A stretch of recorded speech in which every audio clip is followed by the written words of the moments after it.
इसी की कड़ी में इग्नू का भारत स्वतंत्रता संग्राम और प्रवासी अध्ययन केंद्र भी विशेष व्याख्यानों का आयोजन कर रहा है। हमने तय किया कि हम 75 विशेष व्याख्यान आयोजित करेंगे। उसकी आज 35वीं कड़ी है, जिसमें मैं आप सबका स्वागत करता हूं। इग्नू की परंपरा के अनुसार हम अपने कार्यक्रमों की शुरुआत इग्नू के कुलगीत से करते हैं। तो मैं संजय जी से अनुरोध करता हूं कि कृपया इग्नू का कुलगीत आरंभ करें।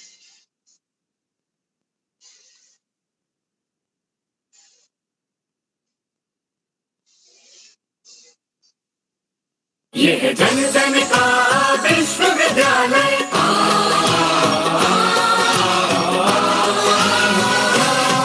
ये है जन जन का विश्वविद्यालय, सरल सुगम शिक्षा का आलय। जन जन का विश्वविद्यालय, जन जन का विश्वविद्यालय। ज्योत जलाए ज्ञान की, स्वाध्याय की, अनुसंधान की राह दिखाए वंचितों को शिक्षा के अधिकार की। ना उम्र का कोई बंधन, ना बंदिश परिधि की। घर घर है बना शिक्षा का देवालय। ये जन जन का विश्वविद्यालय, जन जन का विश्वविद्यालय। जन जन का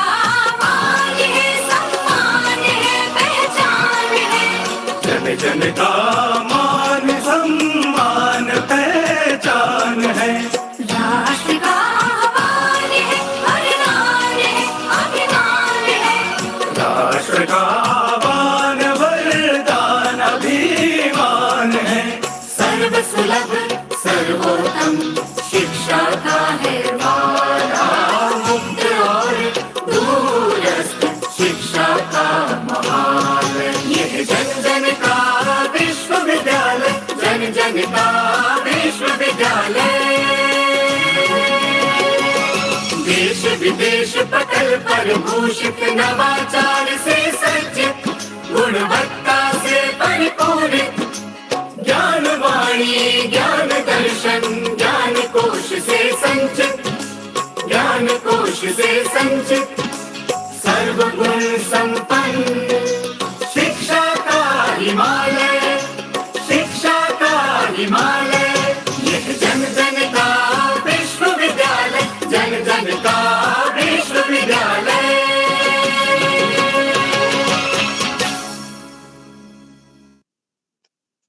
बहुत बहुत धन्यवाद संजय जी।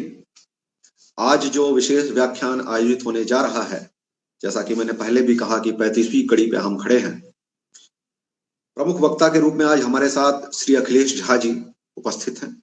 मैं आपको नमस्कार करता हूं, आपका अभिनंदन करता हूं। श्री झा जी ICS हैं और विज्ञान और प्रौद्योगिकी मंत्रालय भारत सरकार में डाटा और रणनीति इकाई एवं मुख्य लेखा नियंत्रक विभाग के प्रमुख हैं। आज आदरणीय झा जी जिस विषय पर अपनी बात हम सबके सामने रखेंगे, वह विषय है ग्रामोफोन रिकॉर्ड के माध्यम से स्वतंत्रता आंदोलन के उद्भव को समझना। अंग्रेजी में understanding the evolution of freedom movement through gramophone records. तो ये एक बहुत ही नया और रोचक विषय है और मुझे लगता है कि हम सब इसका भरपूर आनंद उठाएंगे।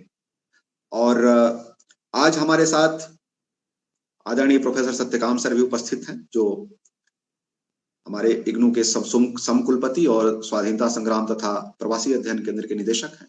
मैं उनका भी स्वागत करता हूं। उन्हीं के कुशल निर्देशन में हम यह श्रृंखला लगातार आयोजित कर रहे हैं। इसके अलावा आज प्रोफेसर राघवेंद्र प्रताप सिंह जी, जो सतत शिक्षा विद्यापीठ के निदेशक हैं, वह भी हमारे साथ उपस्थित हैं। सर, मैं आपका भी स्वागत करता हूं। और मैं अपने विश्वविद्यालय के कुलपति आदरणीय प्रोफेसर नागेश्वर राव जी का आभार व्यक्त करता हूं, धन्यवाद देता हूं कि उन्हीं की प्रेरणा से हम यह कार्यक्रम लगातार कर पा रहे हैं। अब मैं बिल्कुल भी समय न लेते हुए आज के स्वागत वक्तव्य के लिए प्रोफेसर राघवेंद्र प्रताप सिंह जी को आमंत्रित करता हूं। विश्वविद्यालय के समकुलपति प्रोफेसर सत्यकाम जी तथा विश्वविद्यालय के सभी मित्रगण, आज के वक्ता का परिचय देने की जिम्मेदारी जो मुझे दी गई है, उसमें मुझे हर्ष की अनुभूति हो रही है। आज के वक्ता नौकरशाही में उस छोटे से समूह का प्रतिनिधित्व करते हैं जिनकी अध्ययन में न केवल रुचि है अपितु गहरी पैठ भी है। आज के वक्ता श्री अखिलेश झा जी हमारे बीच मौजूद हैं। श्री अखिलेश झा जी संस्कार, लोक व्यवहार, सृजन और भाषा के संस्कार गीतों की भूमि मिथिला के निवासी हैं। आप वर्तमान में भारत सरकार के विज्ञापन और प्रौद्योगिकी मंत्रालय में मुख्य लेखा नियंत्रक के रूप में अपनी सेवाएं दे रहे हैं। आपने जहां वैदिक परंपरा में प्राथमिक शिक्षा प्राप्त की है, वहीं आपने अपनी औपचारिक शिक्षा पटना विश्वविद्यालय, जवाहरलाल नेहरू विश्वविद्यालय और दिल्ली विश्वविद्यालय से पूर्ण की है। आप क्वींसलैंड प्रौद्योगिकी विश्वविद्यालय ब्रिस्बेन, ड्यूक विश्वविद्यालय उत्तरी कैरोलिना और कैलिफोर्निया विश्वविद्यालय बर्कले से भी व्यावसायिक प्रशिक्षण प्राप्त कर चुके हैं। एक प्रशासक होने के साथ साथ आप एक अच्छे लेखक भी हैं और इतिहास और संगीत के क्षेत्र में विशेष रुचि रखते हैं। संगीत और इतिहास के क्षेत्र में लगभग 50 वृत्त चित्र लिखने के साथ ही आपने वेदगाथा, आदिशंकर, मिथिला की लोक संस्कृत आदि 18 पुस्तकें और 50 से अधिक शोध पत्र लिखे हैं। आप कई अखबारों और पत्रिकाओं के लिए भी काम कर चुके हैं। वर्तमान में आप ग्रामोफोन रिकॉर्ड पर आधारित 75 वृत्त चित्रों की एक श्रृंखला आजादीनामा नामक परियोजना पर काम कर रहे हैं। आप ग्रामोफोन रिकॉर्ड के इतिहास लेखन में क्षेत्र में एक विश्वसनीय स्रोत के रूप में स्थापित करने के लिए प्रयासरत हैं। इसी के साथ ही आपने ग्रामोफोन रिकॉर्ड पर आधारित कई अन्य वृत्त चित्रों पर कार्य करने के साथ ही इन रिकॉर्ड्स पर आधारित एक पुस्तक Vande Mataram in the house on the record पर भी पुस्तक लिखी है, जिसे वंदे मातरम गीत की ऐतिहासिक यात्रा का अनुभव वर्णन है। मुझे यह बताते हुए अत्यंत हर्ष हो रहा है कि आप 1902 से लेकर 1975 के वर्षों के बीच तैयार किए गए लगभग 6000 ग्रामोफोन रिकॉर्ड के गौरवान्वित संग्रहकर्ता भी हैं। आज के कार्यक्रम में हम आपका हार्दिक अभिनंदन एवं स्वागत करते हैं और आपसे निवेदन करते हैं कि आप अपने विचारों को से हमें लाभान्वित करें। श्री अखिलेश झा जी। नमस्कार सबको। सबसे पहले मैं आभार प्रकट करना चाहता हूं प्रोफेसर डॉक्टर सत्यकाम का। ये हमारे बड़े भाई भी हैं और गुरु भाई भी हैं, और हम एक शहर से आते हैं। बहुत लंबे अरसे के बाद इनसे संपर्क हुआ और ये जिम्मेदारी इन्होंने दी है। मैं कोशिश करूंगा कि इस विषय पर जो आपका सेंटर है, centre for freedom struggle studies, और खास करके साथ में जो डायस्पोरा स्टडीज आपने जोड़ा है, ग्रामोफोन रिकॉर्ड्स बिल्कुल उस चीज की तस्दीक करता है। ये दोनों चीजें जुड़ी हुई हैं, और कैसे जुड़ी हुई हैं हम जैसे अपने इस संवाद में आगे बढ़ेंगे हम उसको देखेंगे। लेकिन इससे पहले कि मैं इस सब्जेक्ट पर आऊं, मैं थोड़ी सी चाहता हूं कि जानकारी इस मीडियम के बारे में आप सबको दे दूं कि जिस मीडियम के बारे में हम बात करने जा रहे हैं। तो ग्रामोफोन, ये जो एक मशीन मैंने साथ में रखी है, ये आप सबने शायद किसी मेले में कभी देखी हो या किसी घर में आज भी शायद ये उपलब्ध हो। ये बिल्कुल मैकेनिकल एक डिवाइस है जिसमें किसी इलेक्ट्रिसिटी की पावर की जरूरत नहीं है। आप इसको एक चाबी से इसमें ऊर्जा देते हैं और ये घूमता है, और एक सुई से, एक निडल से इसमें से आवाज निकलती है, और ये जो है इसका हॉर्न है जिससे आवाज बाहर आती है। इस मीडियम में को समझने के लिए आपको 2-3 और चीजों को समझने की जरूरत है कि हम ताकि समझे कि ग्रामोफोन रिकॉर्ड की जब मैं बात कर रहा हूं तो किसकी बात कर रहा हूं। तो सबसे पहले मैं आपको बताऊं कि किसकी बात मैं नहीं कर रहा हूं। जैसे ये रिकॉर्ड आपने देखे होंगे, इस तरह के जो बड़े होते हैं, ये एलपी होते हैं, लॉन्ग प्लेइंग रिकॉर्ड होते हैं, और ये 33 आरपीएम पे चलते हैं, और ये आज भी बनते हैं। इनका बनना बंद नहीं हुआ है। यूरोप में, यूएस में जो भी म्यूजिक एल्बम बनते हैं वो इस पे निकलते हैं। एक और है, ये भी नहीं है ग्रामोफोन रिकॉर्ड, ये ईपी बोलते हैं इसको, एक्सटेंडेड प्ले रिकॉर्ड बोलते हैं। ये 45 आरपीएम 45 रिवोल्यूशन पर मिनट जो है वो होता है। इन दोनों रिकॉर्ड की खास बात ये होती है कि आपको इस पे कुछ चित्र मिलते हैं, इस पे कुछ आपको सूचनाएं मिलती हैं जो आगे पीछे इस पे लिखी रहती हैं, और इसमें ज्यादा समय की रिकॉर्डिंग होती है। इसमें तकरीबन एक साइड में आधे घंटे तक की रिकॉर्डिंग हो सकती है, इसमें करीब 15-20 मिनट की रिकॉर्डिंग हो सकती है। और ये दोनों जो मीडियम है ये काफी लेट आए हैं, 70s में आकर के ये लोकप्रिय हुए, 1960-70 के दशक के बाद। आज जो मैं बात कर रहा हूँ वो ग्रामोफोन रिकॉर्ड की बात कर रहा हूँ। ग्रामोफोन रिकॉर्ड दुनिया में तमाम तरह के साइजेस में शुरू में बनने शुरू हुए। जैसे मैं आपको कुछ साइज बताता हूँ। ये 6 इंच का रिकॉर्ड है, जो शुरू में एक्सपेरिमेंटल टाइप के रिकॉर्ड बनने शुरू हुए। उसके बाद थोड़े 7 इंच के रिकॉर्ड आने शुरू हुए, फिर थोड़े 8 इंच के रिकॉर्ड आने शुरू हुए, फिर 10 इंच के रिकॉर्ड आने शुरू हुए, और कुछ लोगों ने थोड़े एम्बिशियस होके 12 इंच के रिकॉर्ड भी बनाए, जो ये 12 इंच के रिकॉर्ड। कुछ लोगों ने 16 इंच के भी रिकॉर्ड बनाए, और इन सब की स्पीड 60 आरपीएम से लेके 100 आरपीएम तक एक्सपेरिमेंट किए गए। बट फाइनली जिस रिकॉर्ड की बात सारी दुनिया में हुई, जो 1900 से लेकर के 1960-70 के दशक तक चलता रहा, वो था 10 इंच का रिकॉर्ड, और जो 78 आरपीएम पे जाकर स्टेबलाइज हुआ। मतलब आज का जो हमारा कंटेंट है, आज हमारा विषय है, उसमें अधिकांश रिकॉर्ड ये 78 आरपीएम के 78 रिवोल्यूशन पर मिनट जो चलता था, और जो 10 इंच का रिकॉर्ड होता था। दुनिया के तमाम देशों में अधिकांश जो रिकॉर्डिंग थी, जो आवाज रिकॉर्ड की गई, वो इसी मीडियम पे की गई।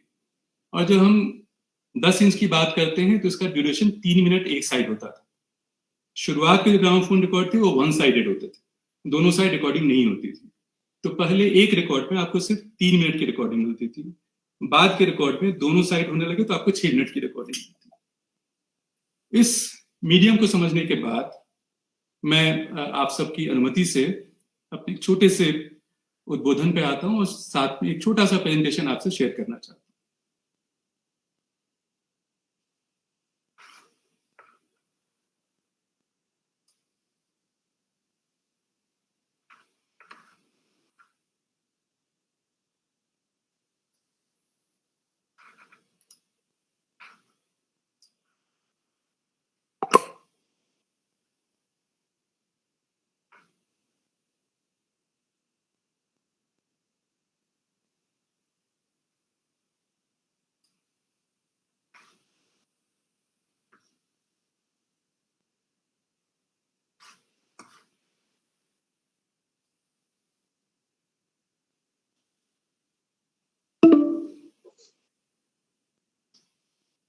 संजय जी, अखिलेश जी को स्क्रीन शेयर की अनुमति दे दीजिए। सर परमिशन है सर। अच्छा,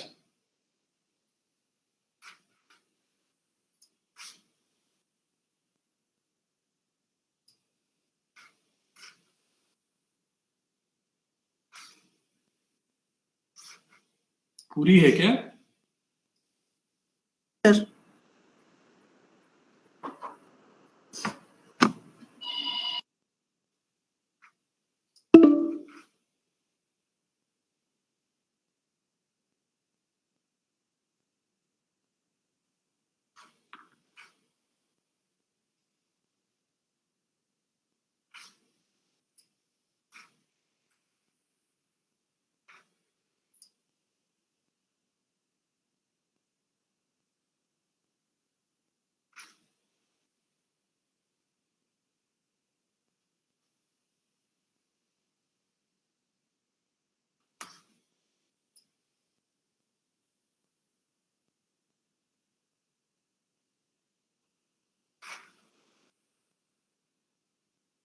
नहीं अलाउ कर रहा। सर परमिशन तो है सर, इधर से सारे ऑप्शन ऑन है सर। कौन सा?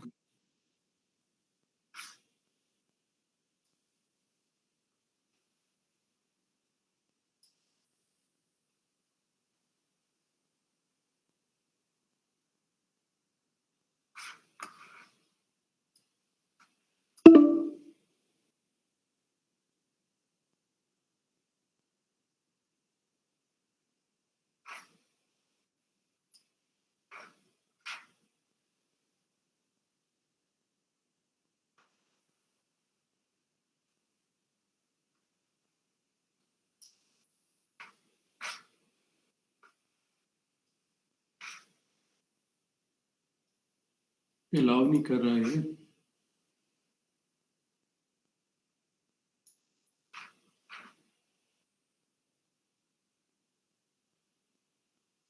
संजय जी एक बार रिफ्रेश करके दे दीजिए फिर से।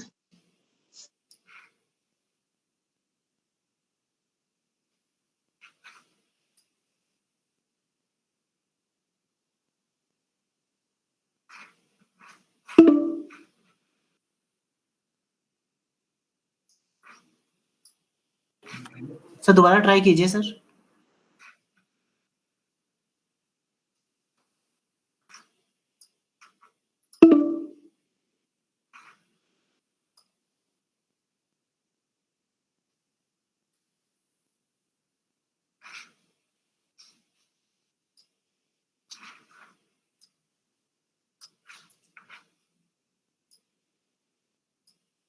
अलाउ नहीं कर रहा।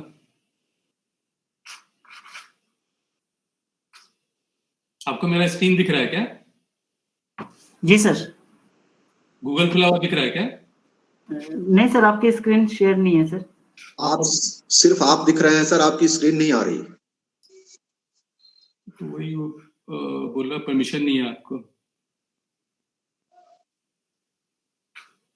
सर आप मेल में शेयर कर सकते हैं फाइल सर। हाँ करता हूँ।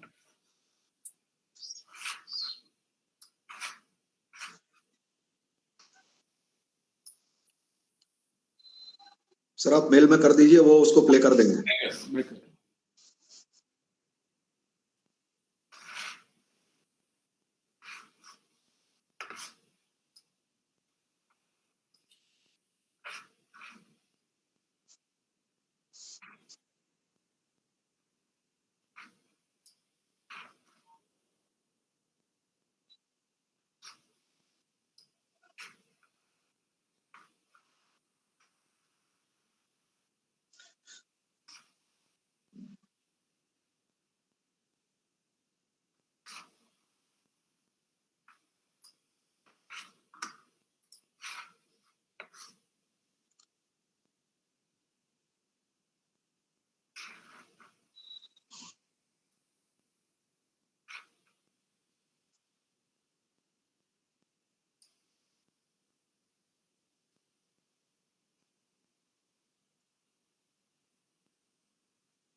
भेज दिया आपको।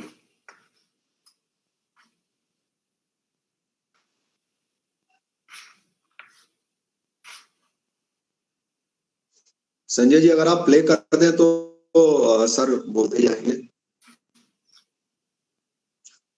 आपको मेल आ गई है शायद।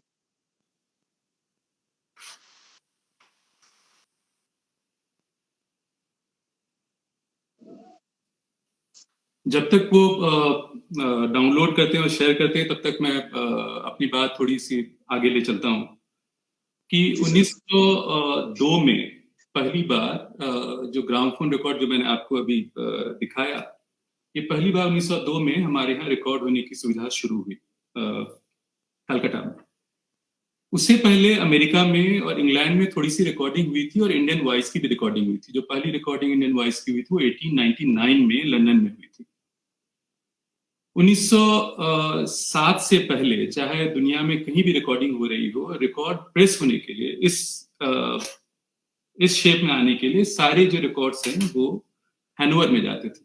जर्मनी में हैनोवर एक शहर है, वहां पे जाते थे और वहां से फिर रिकॉर्ड की प्रतियां बनने के बाद सारी दुनिया में उसको फैलाया जाता था।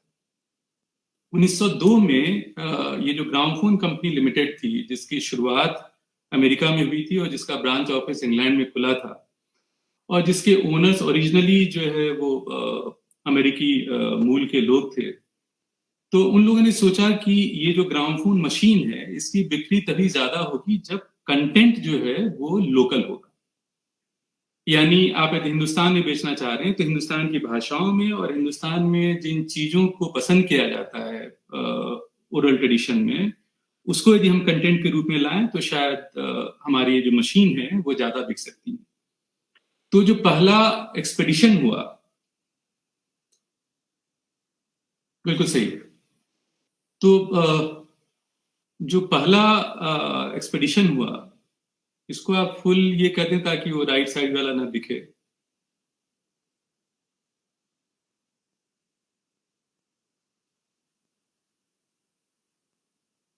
सेकेंड पेज पे आ जाइए प्लीज।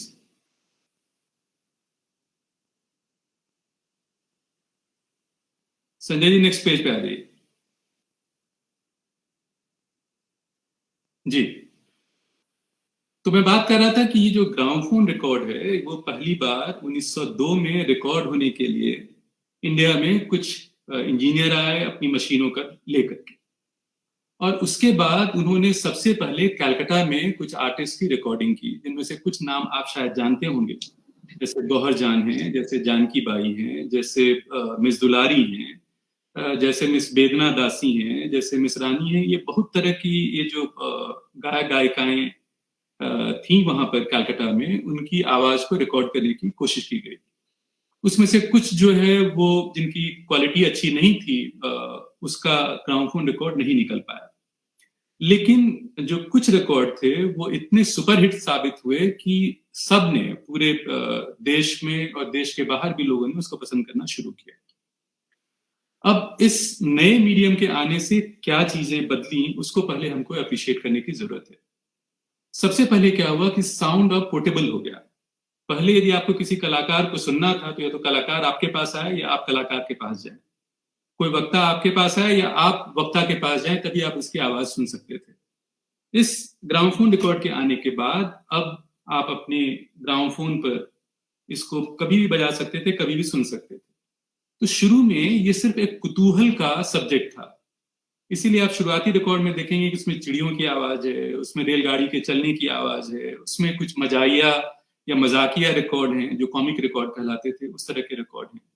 बहुत गुणवत्ता उसमें नहीं थी, लेकिन इसका रीच जो है वो बढ़ गया था। अब बाजार में, चौराहे पर और इस तरह के तमाम जो पब्लिक प्लेसेस थे, उसमें ग्रामोफोन रिकॉर्ड एक कुतूहल का केंद्र, एक मनोरंजन का जो है साधन हो गया था। लेकिन धीरे धीरे ये एक क्रेडिबल सोर्स हो गया था इंफॉर्मेशन पास ऑन करने का, और इसने कैसे हमारे फ्रीडम स्ट्रगल को एक दिशा दी, और कैसे ये एक आंदोलन का सहवर्ती आंदोलन नहीं था, ये अपने आप में एक पैरेलल मूवमेंट था जिसके बहुत तरह के डायरेक्शन थे और जो अलग अलग जगह पे चल रहे थे। ग्रामोफोन रिकॉर्ड का एक अपना पूरा प्रोटोकॉल था। इसके जब रिकॉर्ड बनते थे तो उसके पैम्पलेट बनते थे, वो पैम्पलेट जो है लोगों तक पहुंचाए जाते थे, उनके कैटलॉग बनते थे जो अलग अलग जगह पर पहुंचाए जाते थे, ताकि लोगों को पता चले कि किस किस तरह के ऑप्शंस उनके पास उपलब्ध हैं। आप जो इस स्लाइड में दो रिकॉर्ड देख रहे हैं, एक ऊपर आप गांधी का रिकॉर्ड देख रहे हैं और नीचे एक आप जिन्ना का रिकॉर्ड देख रहे हैं। जिन्ना की आरती का रिकॉर्ड एक यहाँ पर रिकॉर्ड किया गया था, जो आपको शायद किसी और सोर्स में, किसी इतिहास की किताब में या किसी और साधन में आपको पता नहीं चलेगा। इसी तरह से बहुत और ऐसी चीजें हैं जो सिर्फ सोर्स के रूप में आपके पास सिर्फ ग्रामोफोन रिकॉर्ड में एज ऑरल स्टॉक्स एक आपको श्रव्य साधन के रूप में ही उपलब्ध हैं उसकी जानकारी प्राप्त करने के लिए। संजय जी अगले स्लाइड पे चले जाइए प्लीज। और चूंकि ये इतिहास का एक अध्ययन केंद्र है जहां पर मैं आज बात कर रहा हूं, तो ये जो ग्रामोफोन रिकॉर्ड है ये उतना इतिहास नहीं है जितना कि ये एक हेरिटेज है। It is more a heritage and less a history. लेकिन जब मैं ऐसा कहता हूं तो इससे इसकी सीमा बढ़ जाती है, इससे इसका महत्व कम नहीं हो जाता, इसका महत्व बढ़ जाता है। मेरी जितनी अल्प जानकारी है इतिहास के बारे में या इतिहास और परंपरा के बारे में, मुझे लगता है हेरिटेज जो है वो ज्यादा रिच और ज्यादा उसकी पहुंच होती है बजाय कि इतिहास के। इतिहास की एक अपनी सीमा होती है, सब तरह की, एक राजनीतिक होती है, एक भौगोलिक होती है और बहुत तरह की सीमाएं हो सकती हैं। लेकिन जो हेरिटेज है वो असीम होता है, वो माइक्रो भी होता है और माइक्रो में बहुत ज्यादा विस्तार भी होता है। उसके प्रति लगाव शायद ज्यादा होता है जितना हिस्ट्री के। हिस्ट्री बहुत बार एक डिवाइडिंग फैक्टर होता है, लेकिन हेरिटेज जो है उसमें बॉन्डेज ज्यादा होता है। आप देखेंगे इन ग्रामोफोन रिकॉर्ड्स में, जो आप ग्रामोफोन रिकॉर्ड अभी इस पर स्क्रीन पर देख रहे हैं, ये बिहार में एक जगह है आरा। आरा के दामोदर शरण की एक बहुत जबरदस्त रिकॉर्डिंग है जो कभी रिलीज नहीं करने दी अंग्रेजों ने। इस पर बैन लगा दिया गया। ये वो रिकॉर्ड है जो बैन रिकॉर्ड है। आप इसमें देखिएगा जो लेबल है वो बहुत जेनेरिक है, इस पे किसी कंपनी का नाम नहीं है। और ये रिकॉर्ड होने के बाद जो स्टूडियो है उसी में इसको बंद करके रख दिया गया। बाद में किसी स्रोत से मेरे पास ये रिकॉर्ड आया, मैंने इस पर एक एपिसोड भी किया आजादी नामा का। ये जो इस तरह के रिकॉर्ड हैं जो आज की तारीख में उपलब्ध हैं, और आज जो भी मैं बात कर रहा हूँ वो अपने पर्सनल आर्काइव से, जो हमने पिछले 25-26 साल में वो उसको इकट्ठा किया है, 6-7 हजार रिकॉर्ड, उन सब रिकॉर्ड की अपनी एक दास्तान है। एक तो उसका कंटेंट है और उसका मिलना, उसका इस आर्काइव तक पहुंचना, या इस तरह के बहुत सारे आर्काइव जो देश और दुनिया में है वहां तक उन रिकॉर्ड्स का पहुंचना अपने आप में एक बड़ी दास्तान है। ये सब रिकॉर्डिंग हमारे जन्म से पहले की हैं और हमारा एक्सेस तब नहीं था जैसा कि आज की तारीख में है। तो ये जो ग्रामोफोन रिकॉर्ड हैं ये एक हेरिटेज हैं जिनको आप इतिहास के स्रोत की तरह इस्तेमाल कर सकते हैं, लेकिन इसकी सीमा इतिहास से बहुत आगे है। संजय जी अगले स्लाइड पे जाइएगा प्लीज। अब हम इसको एक स्ट्रक्चर्ड रूप में देखने की कोशिश करते हैं। जो शुरुआती साल थे, जैसा मैंने कहा कि 1902 में पहली बार एक एक्सपेडिशन के तौर पर अमेरिका से और इंग्लैंड से कुछ इंजीनियर यहाँ आते हैं अपनी मशीनों को लेकर के। इससे पहले भी आवाज रिकॉर्ड करने की कोशिश हुई थी हिंदुस्तान में, लेकिन वो वैक्स सिलेंडर रिकॉर्ड पर, जिनकी लाइव बहुत ज्यादा नहीं होती थी, जिनको आप बहुत ज्यादा प्लेबैक नहीं कर सकते थे, उसको बहुत लिमिटेड नंबर में आप प्लेबैक कर सकते थे। जैसे कि रविन्द्रनाथ टैगोर ने सबसे पहले जब वंदे मातरम अपनी आवाज में रिकॉर्ड किया, और जितनी ऐतिहासिक जानकारी उपलब्ध है उसके हिसाब से वंदे मातरम को सबसे पहले गाने वाला आदमी रविन्द्रनाथ टैगोर थे। वो उनकी आवाज में वैक्स पर वो रिकॉर्ड किया गया था, लेकिन वैक्स की बहुत ज्यादा आयु होती नहीं थी। तो बाद में जब ये रिकॉर्ड आया जिसकी आयु ज्यादा होती थी, आप उसको इन नंबर ऑफ टाइम्स आप प्लेबैक कर सकते थे। तो ये आया क्यों? क्योंकि इंडिया एक बड़ा बाजार था। जैसे आज हमको सारी दुनिया बाजार के रूप में देखती है, उसी तरह से उस दौर में भी इंग्लैंड और बाकी जो हमारे यूरोप के देश थे या अमेरिका था, वो एक बड़े बाजार के तौर पर देखता था कि इंडिया एक बहुत बड़ा बाजार है। तो अपने ग्रामोफोन जो मशीन थी वो लेकर के कलकत्ता, बॉम्बे और जितने बड़े शहर थे हमारे उस दौर के, वहां पर वो लेकर आने लगे।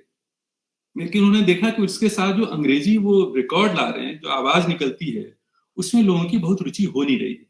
तो उन्होंने लोकल कंटेंट के लिए कुछ इंजीनियर्स हायर किए, जिसमें गैसबर्ग, 2 भाई थे, विलियम और दूसरे वो थे, पोर्टर थे, और तमाम तरह के इंजीनियर थे जो घूम घूम कर ये देखते थे कि किसकी आवाज लोग पसंद कर सकते हैं। तो उन्होंने देखा कि लोग जाते कहाँ हैं मनोरंजन के लिए। तो उन्होंने देखा कि लोग या तो थिएटर में जाते हैं, या तवाइफों की महफिलों में जाते हैं, या चौराहे पर जो कोई सपेरा होता है या जो कोई कॉमिक सीन कर रहा होता है उसके पास लोग जाकर के अपना मनोरंजन करते हैं। तो उन्होंने अपने रिकॉर्ड के लिए भी उन्हीं जगहों को चुना। तो शुरुआत में आप देखिएगा कि जो अधिकांश रिकॉर्ड के सोर्स हैं वो थिएटर थे, चाहे क्लासिक थिएटर हो, चाहे मिनर्वा थिएटर हो, कलकत्ता के या और तमाम वहाँ के थिएटर थे वो हो, या बॉम्बे के थिएटर हो, या गुजरात के पास ही थिएटर हो, ये सारे थिएटर इनके मेन सोर्स थे। और थिएटर में जो काम करते थे, क्योंकि आपको पता है उस टाइम में जब प्लेबैक ऑप्शन नहीं था, तो थिएटर हो चाहे सिनेमा हो, उसमें साथ साथ म्यूजिक जो है वो म्यूजिशियन या जो एक्टर है खुद गाता था, परफॉर्म करता था। तो उन थिएटर्स के और जो तमाम और कोठे थे और तवाइफों के जो और ठिकाने थे, उन सब आर्टिस्ट को इन्होंने अप्रोच किया। और गैसबर्ग की एक डायरी है बहुत फेमस, उसमें वो लिखता है कि जब पहली बार वो कलकत्ता आया तो उसने जितना सर्वे किया उसने 3 कलाकारों को बहुत अच्छा पाया। उसमें से पहला नाम वो गौहर जान का लेता है। और आपको बताता चलूं कि ये जो ग्रामोफोन मेरे दाहिनी साइड में है, ये बहुत ऐतिहासिक ग्रामोफोन है। ये गौहर जान का पर्सनल ग्रामोफोन हुआ करता था। और आप जब उनकी तस्वीर देखेंगे तो एग्जैक्ट यही ग्रामोफोन है। इसको तकरीबन 1 दशक पहले हमने कलकत्ता से एक्वायर किया था। गौहर जान एक सेलिब्रिटी हो गई थी और इतनी बड़ी कि सबसे बड़े टैक्स पेयर्स में से गौहर जान बनती हैं उस टाइम। दूसरा नाम वो लेते हैं जानकी बाई का, और तीसरा नाम वो लेते हैं मिस दुलारी का। अब देखिए, जो मिस गौहर हैं और जानकी बाई हैं, जब दिल्ली दरबार होता है 1911 में, तो इन 2 कलाकारों को और कुछ और कलाकारों को, जो दिल्लीपति हैं, जो भारत के अधिपति हैं, जो हमारे सम्राट हैं इंग्लैंड के, उनकी प्रशंसा में गीत गाने के लिए उनको बुलाया जाता है। उसके ग्रामोफोन रिकॉर्ड भी निकलते हैं। और उसमें तीसरी कलाकार होती है मिस दुलारी, जो बोलते हैं कि अभी नई नई आई है। वो गाती है सरफरोशी की तमन्ना अब हमारे दिल में है 1921 में। और वो पहला रेंडिशन था सरफरोशी की तमन्ना का।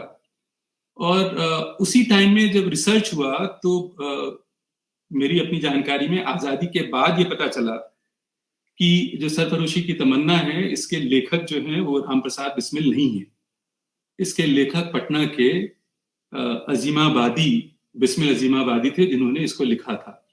और मिस दुलारी का पटना से बहुत गहरा कनेक्शन था और उन्होंने महफिलों में जो बिस्मिल अजीमाबादी थे उनसे ये चीज सुनी थी और उसको उन्होंने रिकॉर्ड किया था।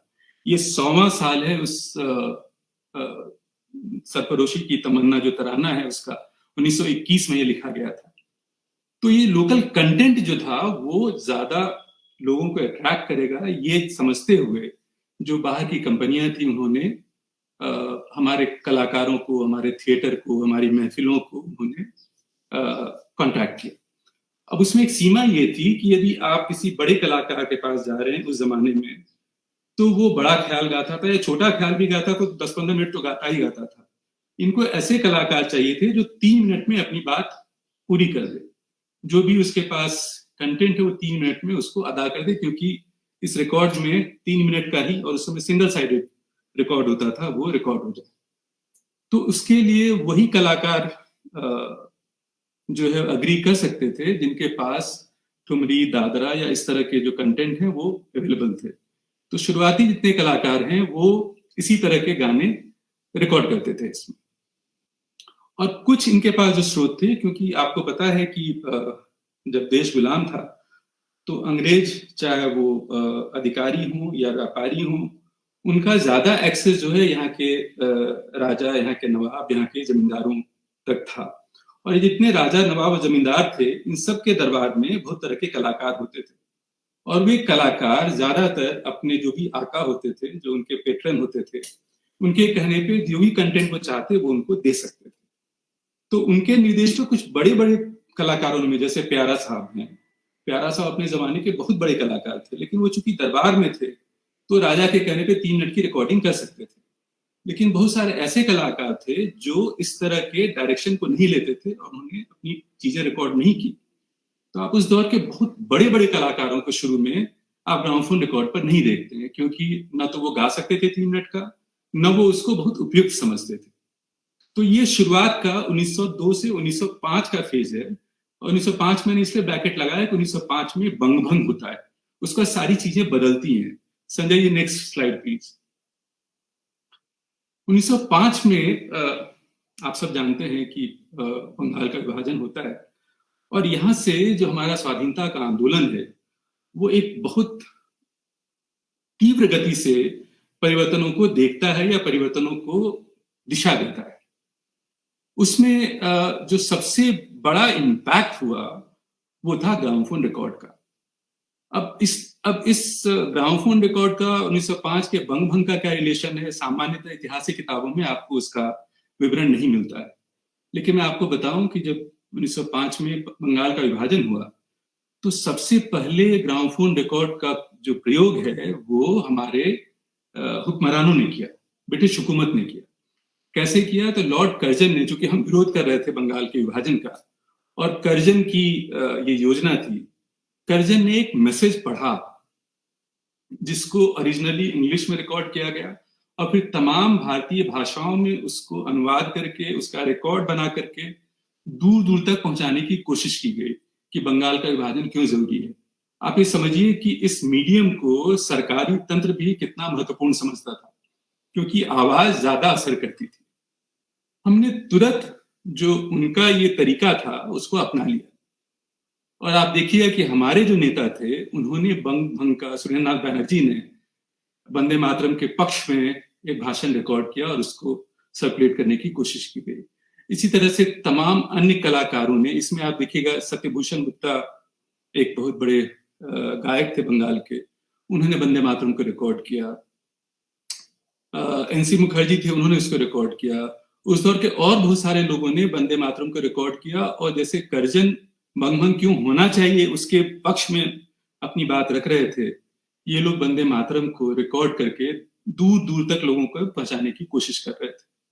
और इसके साथ एक नया कंटेंट भी आया, सिर्फ गाना नहीं या सिर्फ मिमिक्री नहीं, सिर्फ कॉमिक चीजें नहीं, भाषण रिकॉर्ड किया गया। एस.एन. बनर्जी का भाषण रिकॉर्ड किया गया, उसको जो है दूर दूर पहुंचाने की कोशिश की गई और ये सब बड़े गुप्त तरीके से शुरू में चलाया गया। और फिर हम आगे देखेंगे कि कैसे जब ये चीजें खुलकर सामने आ गई कि ये मीडियम जो है सिर्फ अंग्रेजी जो कंपनी थी, ग्रामोफोन कंपनी, उसके नियंत्रण में नहीं है, क्योंकि इंग्लैंड के अलावा जो बाकी दूसरे देश थे उनकी कंपनियां भी, जैसे जर्मनी की बहुत सारी कंपनी यहाँ पर आके काम करने लगी थी, फ्रांस की कंपनी यहाँ पर आकर काम करने लगी थी, उनको पता था कि ये जो ग्रामोफोन है वो यहाँ पे लोकप्रिय होने लगा है। और हमारे दूसरे कॉन्टैक्ट भी थे, जो हमारे यहाँ के क्रांतिकारी थे, उनके फ्रांस से, जर्मनी से दूसरे ढंग के संबंध थे, तो उन्होंने उस तरह से उसको एक मोरल सपोर्ट देने के लिए इस तरह के कंटेंट को अपनी कंपनी के ग्रामोफोन रिकॉर्ड में जगह देने की कोशिश की। उसको कैसे कंट्रोल करने की कोशिश की हम अगले स्लाइड में देखते हैं। संजय जी अगले स्लाइड पे प्लीज। अब जैसा कि मैंने आपको कहा कि शुरुआत में ये जर्मनी में बनता था, मैंने इसको पीले रंग से राइट साइड में सर्किल एक बनाया है।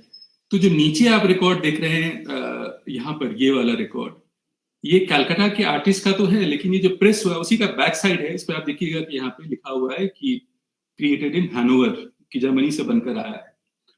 और यही 1907 में सियालदह में पहली बार ग्रामोफोन कंपनी यहाँ पे फैक्ट्री स्टैब्लिश करती है, क्योंकि बाजार बड़ा हो रहा है। और बाजार क्यों बड़ा हो रहा है? क्योंकि इंडिया में इससे रिलेटेड जो कच्चा माल है, शेलेट, लाह, ये जो रिकॉर्ड है वो लाह से बनते हैं। जिस लाह की चूड़ियां बनती हैं उसी लाह से ये ग्रामोफोन रिकॉर्ड बनते हैं। तो लाह जो है इंडिया में बहुत बड़ी मात्रा में, बड़े पैमाने पर उपलब्ध था। तो उन्होंने उसका फायदा उठाने के लिए यहाँ पर अपनी फैक्ट्री सियालदह में बनाई। 1908 से वहां पे प्रोडक्शन भी शुरू हो गया। अब उन्होंने, चूंकि ये हुआ कि स्वदेशी मूवमेंट शुरू हो गया, हमको ये दिखाना है कि चीजें हम स्वदेशी, चाहे ग्रामोफोन हो, ग्रामोफोन रिकॉर्ड हो या कपड़ा हो, कुछ भी हो, मुझे स्वदेशी चाहिए। तो अब ये स्वदेशी तो नहीं लिख सकते थे, इन्होंने क्या किया, आप देखिएगा, ये ही मास्टर्स वॉइस, जब यहाँ मेड इन कलकत्ता लिखता है और फ्रंट पे लिखता है, पहले ये बैक पे जो है आपको लिखा होगा कि हैनोवर में प्रेस हुआ था। यहाँ के लोगों को ये बताने के लिए कि ये भी इसी देश का है। वो लोग स्वदेशी नहीं लिख रहे थे, क्योंकि स्वदेशी एक तरह से जो क्रांतिकारी आंदोलन था या स्वाधीनता आंदोलन था, उसका एक टैगलाइन था, तो उसके बजाय उन्होंने मेड इन कैलकाटा जो है लिखना शुरू किया।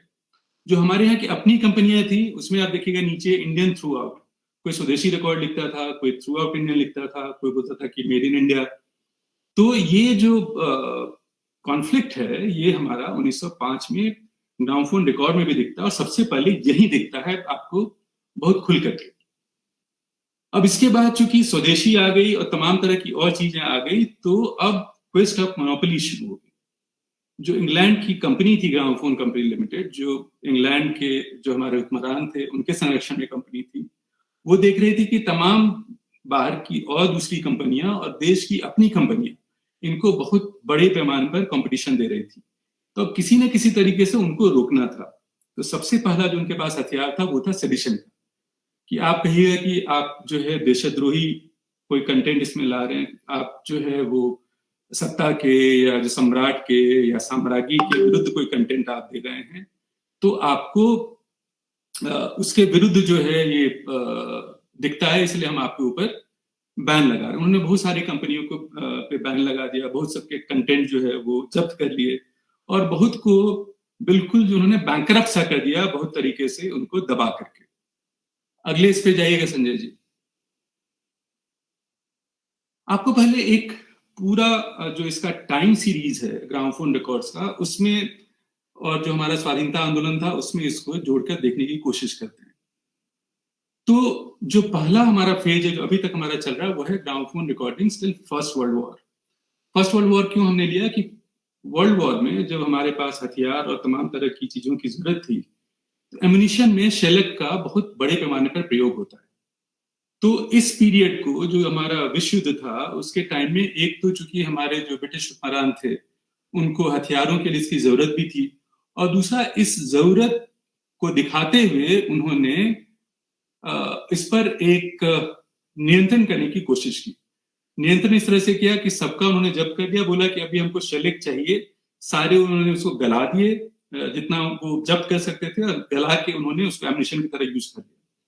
और चूंकि 4 साल का पीरियड बहुत बड़ा था तो उसमें बहुत सारी कंपनी सस्टेन नहीं कर पाए, और बहुत सारी कंपनी जैसे जर्मनी की कुछ कंपनी थी, कुछ जापान की कंपनी थी, उनको देश विरोधी गतिविधियों में शामिल करके बता के उनकी कंपनियां उन्होंने बंद करा दी, उनके प्रोडक्शन जो है बंद करा दी।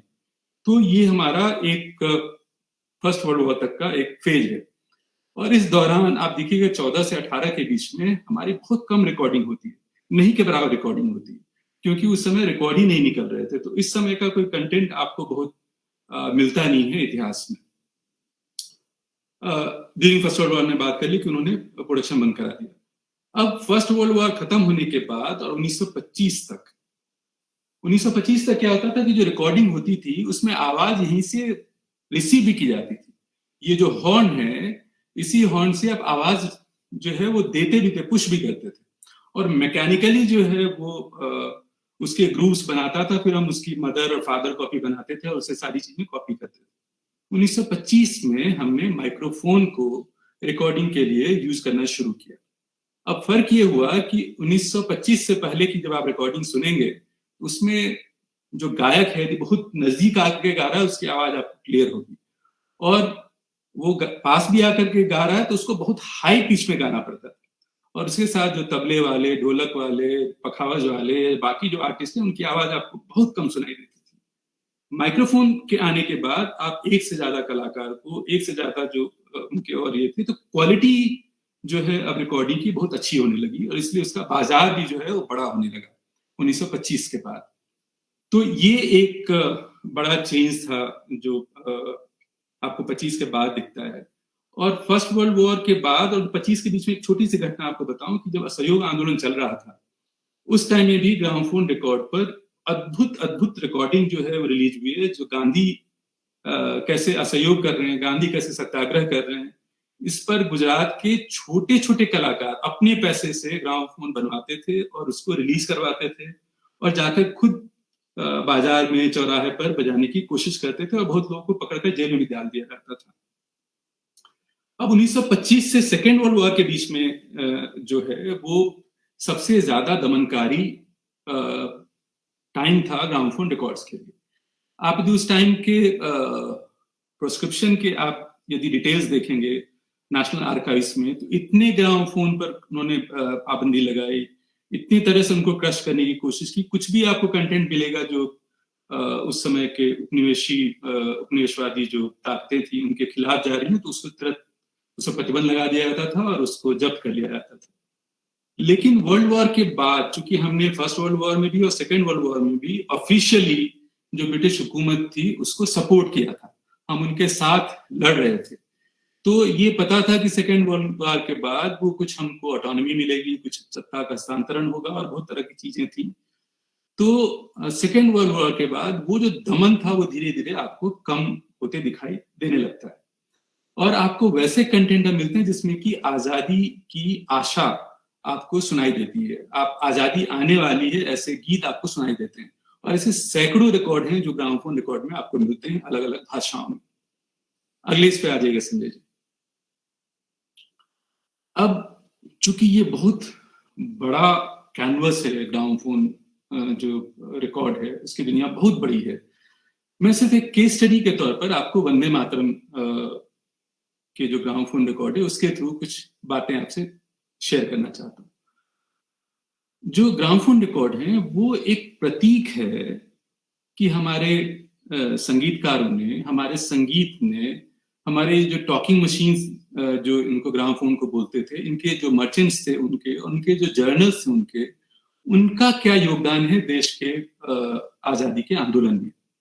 और मैंने अपनी ओपनिंग रिमार्क्स में कहा था, मैं दोबारा उसको दोहराना चाहता हूँ कि जो ग्रामोफोन रिकॉर्ड्स हैं या ग्रामोफोन रिकॉर्ड्स के जो कंटेंट हैं वो सप्लीमेंट्री रोल में नहीं है, ये इनकी एक अपनी दुनिया है, अपनी एक धारा है, और ये अपने हिसाब से अलग अलग जगह में अपने हिसाब से प्रभाव छोड़ते हैं आजादी के आंदोलन में। ऐसा नहीं है कि कांग्रेस के आंदोलन को सपोर्ट करने के लिए या उसके एक सहवर्ती संगठन के तौर पर ये कलाकार थे, इनकी एक अपनी अलग तरह की भूमिका है और स्वतंत्र भूमिका है जिसको कि अप्रिशिएट करने की जरूरत है और उस पर अलग से शोध करने की जरूरत है।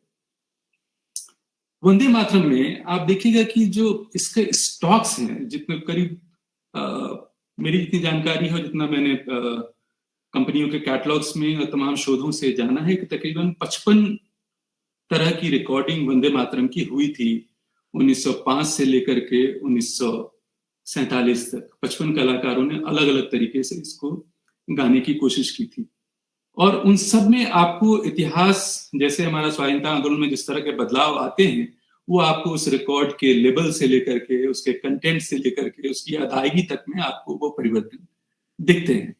और ये अपने आप में एक बहुत बड़ा शोध का विषय है कि कैसे उस टाइम के मूड को, और आप कहिएगा कि इसको प्रीएम्प्ट कर रहा है, जो आपको ग्रामोफोन रिकॉर्ड में दिखता है पहले, वही आपको बाद में आंदोलन में उसका प्रभाव होता हुआ दिखता है। संजय जी अगले इस पर जाइएगा प्लीज। तो यदि हम इस संगीत को इतिहास के स्रोत के रूप में यदि स्वीकार करते हैं और उसका प्रयोग करते हैं, तो आपके पास है क्या क्या समझने के लिए। आपके पास टॉकिंग मशीन्स हैं जिसमें बहुत तरह के बदलाव आ रहे हैं। आपको छोटे कस्टमर को पकड़ना है तो छोटे बजट का आपको टॉकिंग मशीन बनाना है। उसके रिकॉर्ड्स को आप देखते हैं कि किस तरह के रिकॉर्ड हैं। अब जैसे आपको एक बहुत छोटी सी चीज बताता हूँ कि ग्रामोफोन कंपनी लिमिटेड, इस पर हम आपको अगले स्लाइड में एक दिखाएंगे, लेकिन आपको छोटा सा हिंट देता हूँ कि ग्रामोफोन कंपनी लिमिटेड जो है वो इंग्लैंड की कंपनी थी। उसमें जो इंग्लैंड के हुक्मरान थे उनका शेयर था। उन्होंने वंदे मातरम पे और इस तरह के तमाम रिकॉर्ड पर बैन किया हुआ था, लेकिन उसकी अपील इतनी थी, उसका मार्केट इतना बड़ा था कि यदि वो सच में उसे बैन लगा देते तो उनके बाकी रिकॉर्ड से बिकने बंद हो जाते, या बहुत सारे ऐसे कलाकार हैं जो उनके लिए गाना बंद कर देते। तो ये लिखते रहे सरकार को कि हमारे पास कोई ऐसा सेडिशियस रिकॉर्ड नहीं है, मैं ऐसा कोई रिलीज नहीं कर रहा हूँ, लेकिन सारे लेबल जो है वो वंदे मातरम की रिकॉर्डिंग निकाल रहे थे और पैरेलली निकाल रहे थे। ये बहुत बड़ी बात है। आप इसका बाजार कितना बड़ा था, आप इसका अनुमान इस बात से लगा सकते हैं कि ये जो टॉप हमारी जो 5 FMCG जो आप गुड्स कह सकते हैं, उसमें से ग्रामोफोन रिकॉर्ड भी था जो बाहर से आया था और हमारे बाजार में बिकता था। इसके नंबर्स इतने ज्यादा मल्टीप्लाई हो रहे थे टाइम के साथ कि कोई कंपनी इसका रिस्क नहीं ले सकती थी। आप इनकी फैक्ट्रीज देखेंगे, सियालदा की ग्रामोफोन कंपनी की फैक्ट्री आप यदि देखेंगे, या हमारे जो अपने स्वदेशी फैक्ट्रीज थी वडाला में और बाकी जगह पे जो स्टैब्लिश हुई थी, आप उसका साइज देखकर अनुमान लगा सकते हैं कि कितना बड़ा इसका बाजार था, कितना इसका इम्पैक्ट था। तो जो डिमांड और सप्लाई था उसके बीच में बहुत तरह की चीजें, बहुत तरह के फैक्टर्स काम कर रहे थे। यदि लोग स्वदेशी रिकॉर्ड चाह रहे हैं, लोग देशभक्ति रिकॉर्ड चाह रहे हैं और आप नहीं सप्लाई करेंगे तो आपकी बाकी जो कैटलॉग में चीजें हैं वो भी आपकी नहीं बिकेंगी। तो ये जो फैक्टर है वो बहुत बड़ा काम कर रहा है। जो आर्टिस्ट हैं, आर्टिस्ट पे भी दबाव होता था कि आप बहुत बड़े कलाकार हैं लेकिन यदि आप देशभक्ति के गीत नहीं गा रहे हैं तो फिर हम आपका बहिष्कार करेंगे या आपका उतना अप्रिसिएशन नहीं होगा। इसीलिए आप देखिएगा कि उस समय के बहुत सारे ऐसे कार्यक्रम होते थे, खास करके महाराष्ट्र में और बंगाल में, जिसमें कुछ कलाकारों का इसलिए बहिष्कार होता था कि उन्होंने देशभक्ति के गीत जो है वो नहीं गाए किसी लेवल के लिए, और कुछ कलाकारों का बहुत सम्मान था क्योंकि उन्होंने देशभक्ति के गीत गाए। जैसे उदाहरण के तौर पर पंडित ओंकार नाथ ठाकुर, वो वंदे मातरम अपने पंडित पलुस्कर की शिष्य परंपरा में, जब पंडित पलुस्कर नहीं रहे तो उनके बाद ओंकार नाथ ठाकुर ही कांग्रेस के अधिवेशन में वंदे मातरम गाया करते थे। उनके इतने तरह के वर्जन मिलते हैं आपको ग्रामोफोन पर वंदे मातरम के, और अलग अलग तरीके से, अलग अलग मूड के हिसाब से, अलग अलग टाइम के हिसाब से उनका बड़ा सम्मान उसकी वजह से हुआ। बहुत सारी ऐसी तवायफें थी जिन्होंने इतने अच्छे देशभक्ति गीत गाए और इस तरह से उसको इतना रिस्क लिया। जैसे सितारा बाई कानपुरी, ये कानपुर की एक तवायफ थी, बहुत फेमस गायिका भी थी। उनकी ठुमरी, उनका दादरा, उनकी गजलें बहुत लोकप्रिय थी, लेकिन वो सबसे ज्यादा लाइमलाइट में आई जब उन्होंने देशभक्ति गीत गाए, और एक नहीं सैकड़ों जो है वो गीत उन्होंने गाए और बहुत लोकप्रिय हुई। यंग इंडिया लेवल पर उनके बहुत सारे रिकॉर्ड मिलते हैं जो आप सुन सकते हैं, उन पर शोध कर सकते हैं। तो ये जो बहिष्कार का जो एक बड़ा उनको झेलना पड़ सकता था कलाकारों को, उसकी वजह से कुछ लोगों ने प्रेशर में गाया, और कुछ लोग चूंकि वंदे मातरम में इस तरह के गीत गाते थे इसलिए उनका सम्मान बढ़ा। दोनों तरह से ये चीजें काम कर रही थी। जो स्वदेशी रिकॉर्ड थे, कुछ कलाकार ऐसे थे जिन्होंने कहा कि हम जो विदेशी कंपनी उसके लिए नहीं गाएंगे। तो बहुत सारे कलाकार अपनी जो रिकॉर्डिंग है सिर्फ स्वदेशी कंपनियों को देते थे, जैसे कि मेगाफोन, जैसे कि सेनोला, जैसे कि हिंदुस्तान, जैसे कि कमला रिकॉर्ड, यंग इंडिया, ये तमाम ऐसे लेबल्स थे जिसमें कुछ कलाकार सिर्फ उन्हीं के लिए गाते थे, कभी ग्रामोफोन कंपनी के लिए नहीं गाते थे। दूसरी तरफ ग्रामोफोन कंपनी उनको ये कहकर आगे कहती थी, देखिए मैं तो वंदे मातरम भी निकाल रहा हूँ, मैं तो माता के सर पर ताज रहे ये भी निकाल रहा हूँ, तो आप मेरे लिए भी करिए। कुछ कलाकार उस लॉजिक को लेते हुए वो उसके लिए गाने लगे। तो ये जो ग्रामोफोन रिकॉर्ड है और ये रिकॉर्डिंग्स हैं, वो अपने तरीके से स्वाधीनता आंदोलन को प्रभावित कर रही थी। अगले इस पर जाइएगा संजय जी।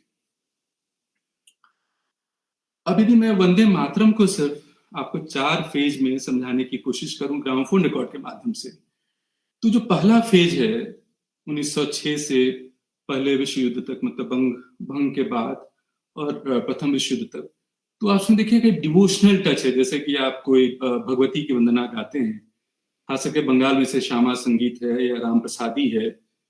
सर समय होने लगे तो मुझे बता दीजिएगा, मैं उसको थोड़ा और जल्दी रैप अप करूँ। तो उसका प्रभाव आपको दिखता है, उसमें स्लो मोशन में चीजें होती हैं और वो सोलो होता है। जैसे आप देखिएगा सत्यभूषण गुप्ता गा रहे हैं या एनसी मुखर्जी गा रहे हैं या कोई और कलाकार, वो अकेला गा रहा है, और अलग अलग लेवल पर आपको अलग अलग टाइम ड्यूरेशन की आपको रिकॉर्डिंग मिलती है। जैसे आप दूसरे फेज में आते हैं, जबकि आप देखते हैं कि अब प्रथम विश्व युद्ध में हमने देख लिया कि इंग्लैंड कैसे संघर्ष कर रहा है, इंग्लैंड के साथ कौन है, इंग्लैंड के खिलाफ कौन है, और हमने अपनी ताकत भी देख ली कि हमने कितनी मेहनत से उनके साथ युद्ध किया और हमको उसका कोई फल नहीं मिला। तो उसके बाद जो है वो, चूंकि हमारे जो फौजी थे उनके ऑर्केस्ट्रा में शामिल हो चुके थे, वो उनके मार्चिंग चीज को समझते थे, तो थोड़े से अब आपको बीट्स दिखने लगते हैं जो पोस्ट फर्स्ट वर्ल्ड से लेके 46 तक, जिसमें कि लोग उसको मार्च सॉन्ग की तरह और एक कोरस की तरह, और ये कि हमारा एक नेशनल एंथम हो सकता है, वो चीजें आपको फर्स्ट वर्ल्ड वॉर के बाद से लेके और 46 तक आपको दिखती हैं। जब कॉन्स्टिट्यूएंट असेंबली की स्थापना हो जाती है, कॉन्स्टिट्यूएंट असेंबली की प्रोसीडिंग शुरू होती है, तब एक विषय बहुत महत्वपूर्ण होता है, वो ये कि आजाद भारत का नेशनल एंथम क्या होगा। और ये डिस्कशन कॉन्स्टिट्यूएंट असेंबली के बाहर ज्यादा हो रहा था, कॉन्स्टिट्यूएंट असेंबली के अंदर तो तकरीबन नहीं के बराबर हो रहा था। और जो मेरी किताब है उसमें चूंकि मैं बाय प्रोफेशन डेटा साइंटिस्ट हूँ, मैंने कॉन्स्टिट्यूएंट असेंबली के एक एक शब्द, एक एक दिन के एक एक वक्ता के एक एक शब्द को मैंने एनालाइज किया, पूरे 3 साल के कॉन्स्टिट्यूएंट असेंबली के डिबेट को। और उसमें मैंने पाया कि पूरे 3 साल से ज्यादा के समय में 30 मिनट से भी कम जो नेशनल एंथम है उस पर बातचीत हुई है। और उसमें भी 9 मिनट से भी कम था, जिसमें कि जो चेयर कर रहे थे असेंबली, क्वेश्चन असेंबली के सेशन को, डॉक्टर राजेंद्र प्रसाद, उन्होंने उसका संज्ञान लिया। मतलब जो आधिकारिक चर्चा हुई वो 9 मिनट से भी कम हुई। और उसमें भी कि वंदे मातरम नेशनल एंथम हो या जनगण मन नेशनल एंथम हो, उस पर कोई चर्चा ही नहीं हुई। अंत में सिर्फ एक जो है वो संदेश पढ़ दिया गया कि जनगण मन जो है हमारा नेशनल एंथम होगा और वंदे मातरम जो होगा वो उसके बराबर का दर्जा मिलेगा। ये सिर्फ एक स्टेटमेंट पढ़ दिया गया। लेकिन इस पूरे दौर में ग्रामोफोन रिकॉर्ड में आपको तकरीबन 1 दर्जन ऐसी रिकॉर्डिंग मिलेगी जो ये दिखाता है कि वो अलग अलग तरीके से नेशनल एंथम कैसा हो सकता है, मॉडर्न कैसा हो सकता है, कैसे उस पर मार्च हो सकता है मिलिट्री का या पुलिस का या किसी और का, उसको उन्होंने बताने की कोशिश की।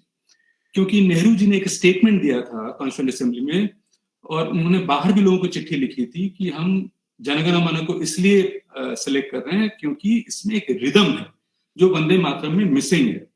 इसीलिए चूंकि वो मिसिंग है, हम इसको शामिल नहीं कर सकते, तो हम ऐसा एक चाहते हैं नेशनल एंथम जिसमें रिदम हो, जिसमें वो इंटरनेशनैलिटी हो और जो मिलिट्री के मार्च के साथ हो। उन्होंने यहां तक कहा कि national anthem is all about beats and music, not about words.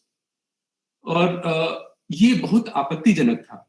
और इसमें बहुत सारे जो हमारे संगीतकार थे, उन्होंने सोचिए देश आजाद नहीं हुआ है और मास्टर कृष्णा राव एक अंग्रेजी जो अधिकारी होता है सेना का, उसको कहते हैं कि मैंने एक वंदे मातरम की धुन बनाई है, मैं चाहता हूं कि मैं उसको प्ले करूं और आप अपनी मिलिट्री का मार्च करिए और देखिए कि ये उसके साथ जेल करता है कि नहीं करता है। उन्होंने वो काम किया और उस जनरल ने लिख करके दिया कि हाँ ये जो है वो मिलिट्री के मार्च के साथ बिल्कुल सुटेबल है। वो सर्टिफिकेट लेकर के, वो रिकॉर्ड लेकर के दिल्ली आते हैं, लेकिन उनको कंसिडर नहीं किया जाता। और इस तरह के और तमाम प्रयास किए जाते हैं। आप तिमिर बरन की रिकॉर्डिंग सुन लीजिए, आप पंकज मलिक की रिकॉर्डिंग सुन लीजिए, सबने इतनी खूबसूरत जो है वो वंदे मातरम की कंपोजिशंस बनाई है, लेकिन उसमें कोई एक्सेप्ट नहीं हुआ। और जनगण मन, क्योंकि वो पहले से डिसाइडेड था कि जनगण मन को हमको देश का नेशनल एंथम बनाना। तो ये जो पूरा संघर्ष है वंदे मातरम का नेशनल एंथम बनाने के लिए, उसका सोर्स आपको कुछ और नहीं मिलेगा, सिर्फ और सिर्फ ग्रामोफोन रिकॉर्ड मिलता है। और एक नहीं, दर्जनों रिकॉर्ड मिलते हैं।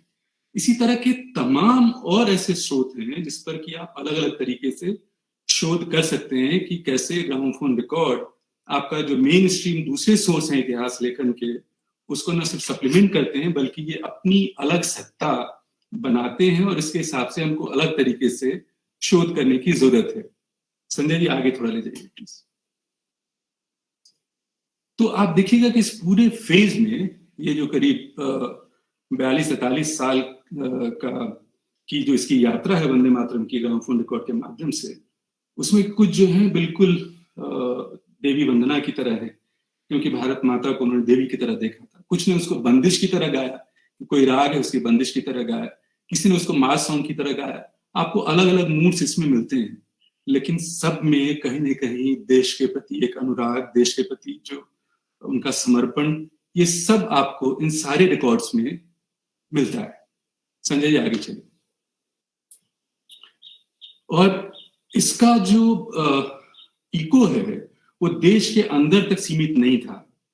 एक ग्रामोफोन रिकॉर्ड पर बहुत प्रतिष्ठित जर्नल था, कभी आप उसको सोच करिएगा, the talking machine world, New York से निकलता था और ये 20वीं सदी के शुरुआत में निकलता था। उसमें ग्रामोफोन कंपनी जो है वो, देखिए यहाँ पे मैंने आपको बताया कि सारे ग्रामोफोन रिकॉर्ड्स निकल रहे थे, वंदे मातरम के निकल रहे थे। वो बोल रहा है कि बड़ा सेडिशियस है और उसमें वंदे मातरम निकलता है, इस पर प्रतिबंध लगना चाहिए, हम नहीं करते हैं, ये सारा कुछ वो लिख रहा है 15 जनवरी 1909 को। उसके रिप्लाई में हमारे यहाँ से एक बहुत बड़े नेशनल ग्रामोफोन कंपनी लिमिटेड के जो मालिक थे, उन्होंने जो है इसका जवाब उनको दिया, लक्ष्मीदास राव जी तेरसी करके, कि आपके लेबल पे है, आपके कैटलॉग में है और ये मार्केट में अवेलेबल है, जिसको आप कह रहे हैं कि अवेलेबल नहीं है। और ये दोनों चिट्ठियां जो हैं वहां पे छपती हैं और हमारे कैटलॉग से और हमारे रिकॉर्ड से पता चलता है कि ये रिकॉर्डिंग सच में वो उन्होंने की थी, उनके लेबल उनके कैटलॉग पर था, बाजार में वो बेच रहे थे और वो काफी बिक रहा था। और उन्होंने ये भी कहा, जो कर्जन के रिकॉर्ड थे वो उनसे शेयर किए, कि सिर्फ हम नहीं कर रहे हैं, जो इंग्लैंड की सरकार है, जो औपनिवेशिक सरकार है, वो भी इस मीडियम का प्रयोग अपनी चीजों को लोगों तक पहुंचाने की कोशिश कर रही है।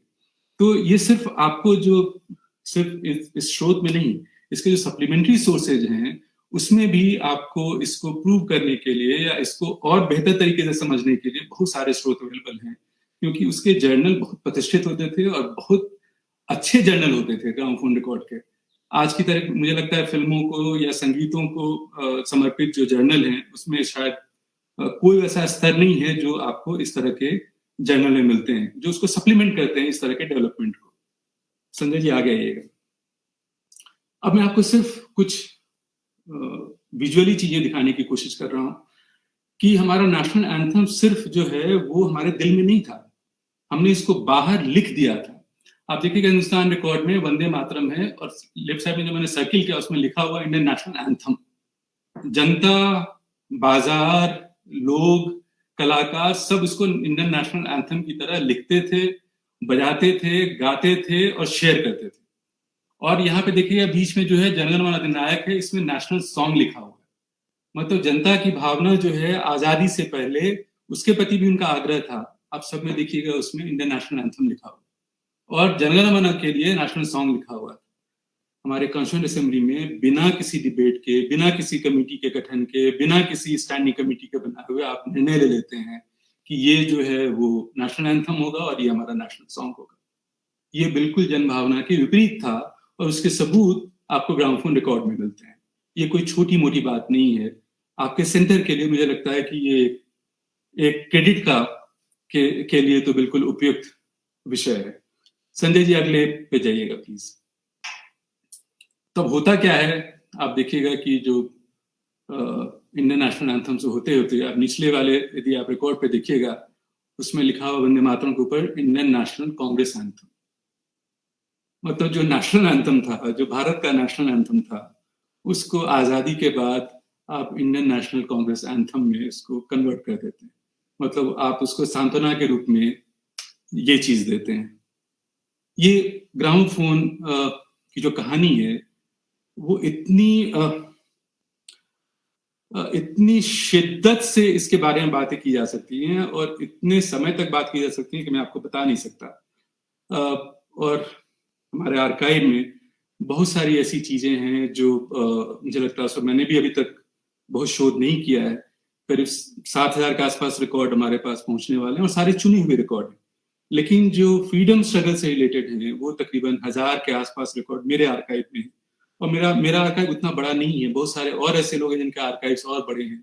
मुझे लगता है उन सबको जोड़ करके एक अलग तरीके से इतिहास लेखन की कोशिश करनी चाहिए। संजय जी अगले पे जाइएगा प्लीज। तो मैं अपनी बात को यहाँ विराम देता हूँ, लेकिन यदि इस विषय पर ग्रामोफोन रिकॉर्ड और स्वाधीनता का आंदोलन, यदि इसके कोरिलेशन को आप समझना चाहते हैं तो मैं एक श्रृंखला कर रहा हूँ आजादी नामा। ये यूट्यूब पर अवेलेबल है और अब तक हमने इसमें 36 जो है वो एपिसोड्स किए हैं, जिसमें तकरीबन 200 रिकॉर्ड पर आधारित ये यात्रा है।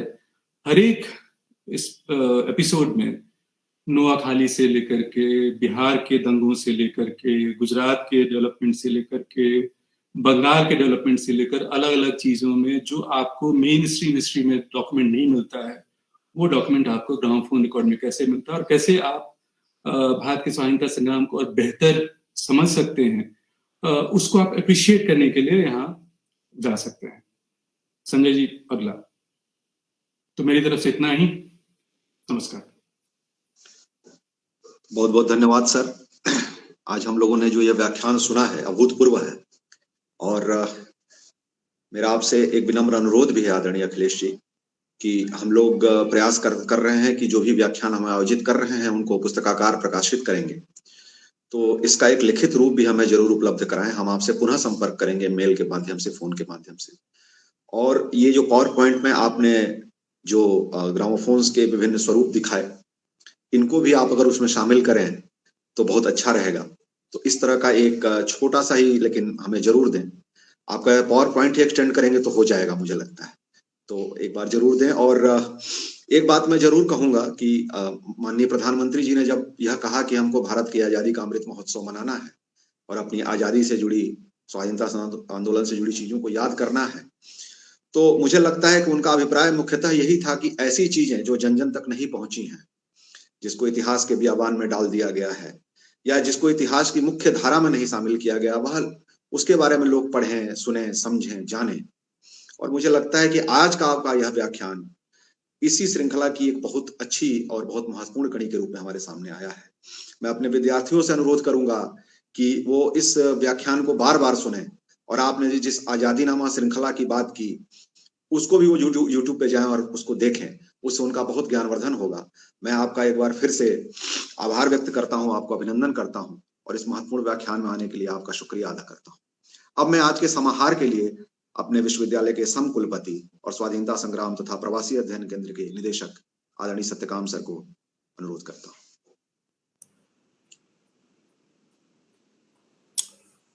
सबको मेरा नमस्कार। जिस दिन हमारे माननीय प्रधानमंत्री जी ने ये घोषणा की थी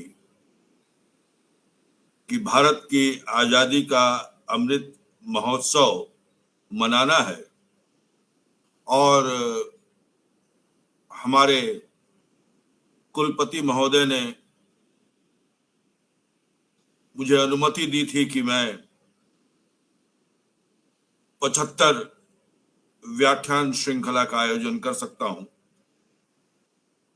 उस दिन मुझे नहीं मालूम था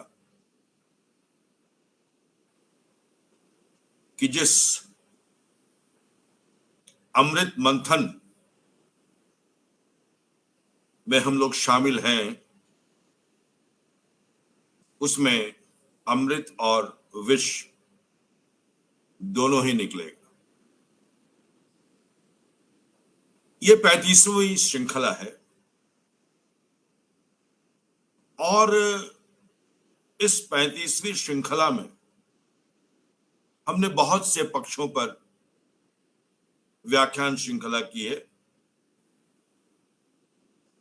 सरस्वती चंद्र जैसे उपन्यास पर बातचीत की हमने चंपारण सत्याग्रह पर बात की, हमने अखबार की यात्रा पर बात की, हमने इतिहास के विभिन्न पक्षों पर बात की। लेकिन मैं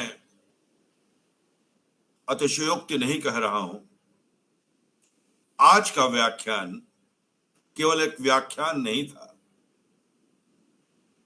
बल्कि इतिहास के उन पन्नों को टटोलने का एक अवसर प्राप्त हुआ जो बिल्कुल अनदेखा और अनबोला रह गया था। इन्हीं अनटोल्ड स्टोरीज को उद्घाटित करने के लिए इस व्याख्यान श्रृंखला का आयोजन किया गया है, और आज का ये व्याख्यान इस रूप में हमारे लिए, हमारे विद्यार्थियों के लिए और उन सब लोगों के लिए जो विभिन्न चैनलों से इससे जुड़े हुए हैं, बहुत उपयोगी रहा है।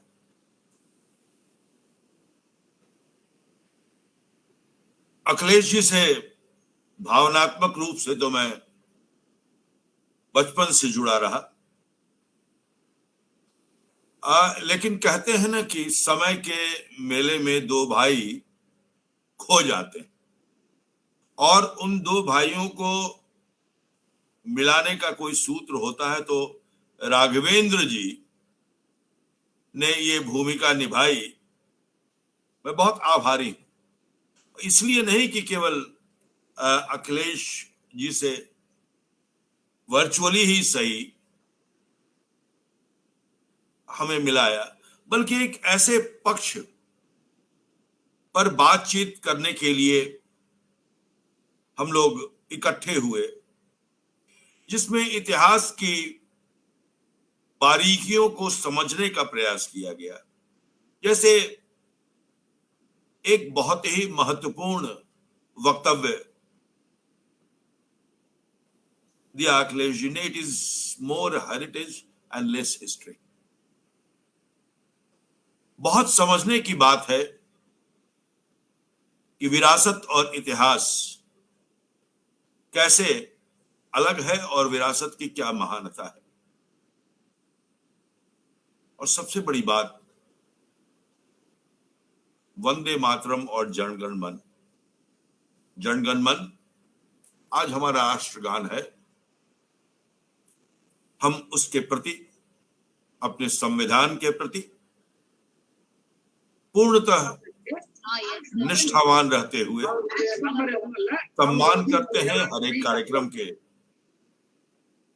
में उसे शामिल करते हैं, वो हमारे दिल में बसा हुआ है। और इसकी कोई व्याख्या या कोई इसका विवरण हम यहां प्रस्तुत नहीं कर रहे हैं, लेकिन मेरे मन में ये बात समझ में नहीं आती थी कि जब बंकिम के लिखने के बाद वंदे मातरम लोक मन में छाया, तो वंदे मातरम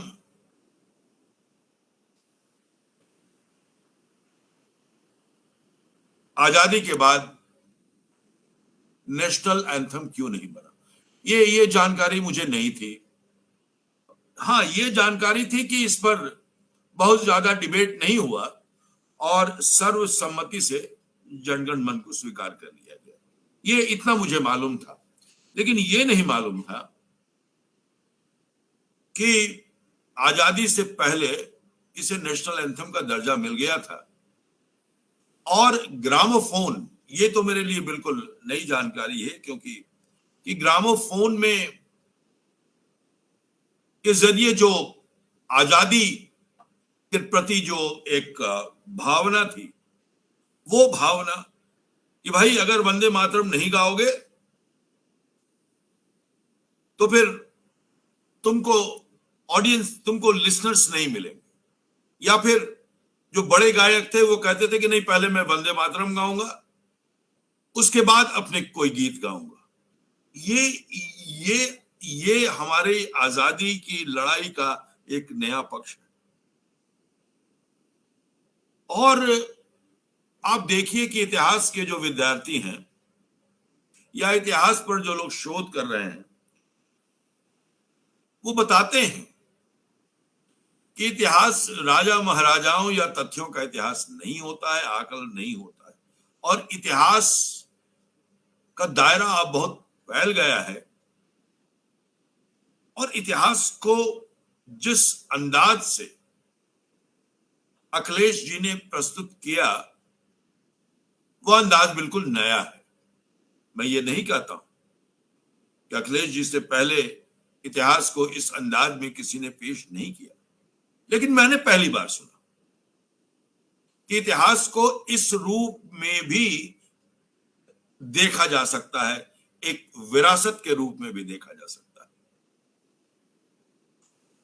और सबसे बड़ी बात, ये मेरे लिए बिल्कुल नई जानकारी है कि सरफरोशी की तमन्ना पटना के बिस्मिल्लाह अजीमाबादी ने उसकी रचना की थी। 1921 में। और मैं अखिलेश जी, थोड़ा मेरा लोभ बढ़ रहा है कि चूंकि 1921 100 साल हो गए हैं, तो मैं आपसे सार्वजनिक रूप से अनुरोध करता हूं कि आप अपना कभी समय देख के सरफरोशी की तमन्ना इसको केंद्र में रखकर आप हमारे विद्यार्थियों को, हमारे अध्यापकों को जरूर संबोधित करें। अब कोरोना भी धीरे धीरे वापस जा रहा है, लेकिन अभी हम लोग काफी संयम बरत रहे हैं, इसलिए हम लोग ऑफलाइन और फेस टू फेस कार्यक्रम करने में थोड़ा हिचक रहे हैं। लेकिन जल्दी ही हम अखिलेश जी को अपने विश्वविद्यालय आमंत्रित करेंगे और सरफरोशी की तमन्ना पर एक अच्छा सा प्रेजेंटेशन जिसमें गायन भी शामिल हो और इनका ग्रामोफोन भी वहां रखा रहे और ग्रामोफोन को बजाया भी जाए। कुछ ऐसा सुशील जी कुछ कीजिए कि एक हमारा अंबेडकर भवन पूरा भर जाए और उसमें हम लोग सीधा सुन सकें। जिस तरह से आजादी की लड़ाई को संगीत से जोड़कर सामने रखा गया, राष्ट्रीय आंदोलन को ग्रामोफोन के आर्काइव से निकाला गया, वो अद्भुत। बंग भंग की बात की, असहयोग आंदोलन की बात की, स्वदेशी की बात की, और वो भी संगीत के माध्यम से। और सबसे बड़ी बात जो अखिलेश जी ने कही और उससे जो बात निकल कर आती है कि रिकॉर्ड्स बैन किए गए, आरा का संदर्भ देकर उन्होंने बताया, यानी सत्ताधारियों के लिए, साम्राज्यवादियों के लिए, अंग्रेजों के लिए जो टेक्नोलॉजी यहां आई, उस टेक्नोलॉजी का इस्तेमाल हमारे राष्ट्रीय आंदोलन के जो नेता थे, और नेता कोई केवल गांधी और नेहरू और आजाद या पटेल नहीं, जन जन में जिस तरह से ये डेमोक्रेटाइजेशन ऑफ द म्यूजिक जो हुआ, उसमें जो ग्रामोफोन की भूमिका हुई और दरबारों से निकलकर लोगों के बीच में संगीत गया और संगीत के माध्यम से देशभक्ति गई। ये पक्ष इतना महत्वपूर्ण पक्ष है जिसको हमारी युवा पीढ़ी को ये बातें जाननी चाहिए। और युवा पीढ़ी जो हमारी है, जो हमारी जो ज्ञान परंपरा है, मैं बार बार ये कहता हूं, उस ज्ञान परंपरा से दूर होती जा रही है। इस तरह की अभिव्यक्तियां जो हमारे सामने आएंगी, उस तरह की अभिव्यक्तियों से हमारे विद्यार्थी जितना ज्यादा परिचित होंगे। और बहुत अच्छी बात कही अखिलेश जी ने कि इस तरह के जो ज्ञान है, वह ज्ञान हमारे पाठ्यक्रमों में भी शामिल होना चाहिए। मुझे नहीं लगता, अखिलेश जी को अगर मालूम होगा तो वो बताएंगे कि इतिहास की पुस्तकों में इस तरह से आजादी के आंदोलन को पढ़ाया जाता होगा। मुझे तो, मैं भी इतिहास का विद्यार्थी रहा हूं, मैंने तो नहीं पढ़ा इस तरह से। आज भी जो हम इतिहास की पुस्तकों को देखते हैं, उन इतिहास की पुस्तकों में ये नहीं मिलता। भारत का, मुझे बार बार अभी उसका जवाब मुझे नहीं मिला है। मैं बराबर अपने को खंगालता रहता हूं, why India that is Bharat, why it is not Bharat. मैं अभी तक मुझे इसका जवाब नहीं मिला है। किताब पढ़ रहा था मैं, उसमें बहुत सारी बातें आई हैं, लेकिन अभी तक, जैसे अभी मुझे वंदे मातरम और का एक पूरा परिप्रेक्ष्य मिला, मैं चाहता हूं कि हमारे लोगों को समझाए why we are not Bharat, why we are India. ये जो चीजें हैं ये उभर के हमारे व्याख्यानों में आ रही हैं और ये बहुत महत्वपूर्ण व्याख्यान हमारे सामने आया। और मुझे ये नहीं पता था कि अखिलेश जी भी राम मोहन राय सेमिनरी से उन्होंने पढ़ाई की है, तो उस रूप में भी हम लोग एक साथ हैं। मैंने भी राम मोहन राय सेमिनरी से ही मैंने पढ़ाई की है, बीए मैंने भी पटना कॉलेज से किया है। तो बहुत सारी बातें, और हम गुरु भाई तो हैं ही। मैं हिंदी का विद्यार्थी रहा हूँ पटना विश्वविद्यालय में, और आदरणीय प्रोफेसर सीताराम झा श्याम जी ने मुझे पढ़ाया है। और मैं बता दूं कि मेरे गुरु बहुत ही आदर्शवादी, बहुत ही मतलब कि बेहद आदर्शवादी शिक्षक, और मैं कभी उनको अपने जिहन से नहीं निकाल सका। गुरु को तो कोई निकाल ही नहीं सकता है, जो कृतज्ञ होगा वो निकाल सकता है।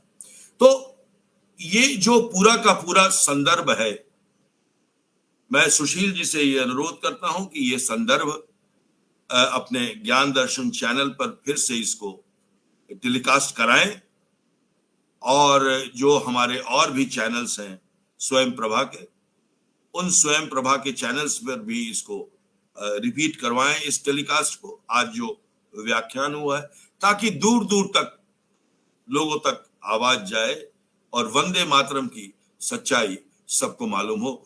बहुत बहुत धन्यवाद। जय हिंद, वंदे मातरम। बहुत बहुत धन्यवाद आदरणीय प्रोफेसर सत्यकाम सर। आपने जो भी निर्देश दिया है वह सब होगा, और आदरणीय अखिलेश जी को हम सब बहुत आदर सहित बुलाएंगे। और अब हमारा गणतंत्र दिवस भी आने वाला है, तो हम सोचेंगे, देखेंगे अगर उसके आसपास कुछ मटेरियलाइज हो पाता है इनके समय के अनुसार और हमारे विश्वविद्यालय की परिपाटी के अनुसार, तो हम अवश्य बुलाएंगे और हॉल को भी भरने का प्रयास करेंगे। और बहुत दिनों से कोई प्रत्यक्ष कार्यक्रम नहीं कर पाए हैं, तो यह कार्यक्रम हो तो बहुत अच्छा होगा। दूसरा, जो आप दोनों लोगों ने राम प्रसाद बिस्मिल की बात की, आदरणीय अखिलेश जी, मैं अपनी एक जिज्ञासा आपसे पूछना चाहता हूं, और आप सब गुरुजनों के से अनुरोध करते हुए, कि मैं पढ़ रहा था, काफी मैंने संग्रह किया कई समाचार पत्रों से, तो उसमें फरियादे बिस्मिल करके एक सज्जन लिखा करते थे, और वो शेरो शायरी और इसी तरह की बहुत सारी देशभक्ति पूर्ण कविताएं लिखते थे, जिसमें उर्दू और हिंदी का समन्वय दिखता था। तो ये फरियादे बिस्मिल लिखने वाले क्या वही बिस्मिल जी हैं क्या, जिन्होंने वो लिखा, या ये कोई और है? ये राम प्रसाद बिस्मिल, जो फरियादे बिस्मिल है वो राम प्रसाद बिस्मिल है। अच्छा, हम जानते हैं। और अच्छा। बिस्मिल उर्दू के तो विद्वान थे ही, मतलब विद्वान थे, अच्छे विद्वान थे, मतलब अच्छी शायरी करते थे। संस्कृत के बहुत भारी विद्वान थे, और उनका जो पुश्तैनी पेशा था वो आयुर्वेद और ज्योतिष और तमाम तरह की चीजों का था। आजादी के आंदोलन में जो हमारे योद्धा थे, वो सिर्फ जैसा हमारे अग्रज डॉक्टर सत्यकाम जी ने कहा कि सिर्फ गांधी, नेहरू, पटेल, आजाद नहीं थे भाई, हमारे इतने बड़े बड़े इसमें लड़ाके थे और ऐसी ऐसी पृष्ठभूमि से आए थे।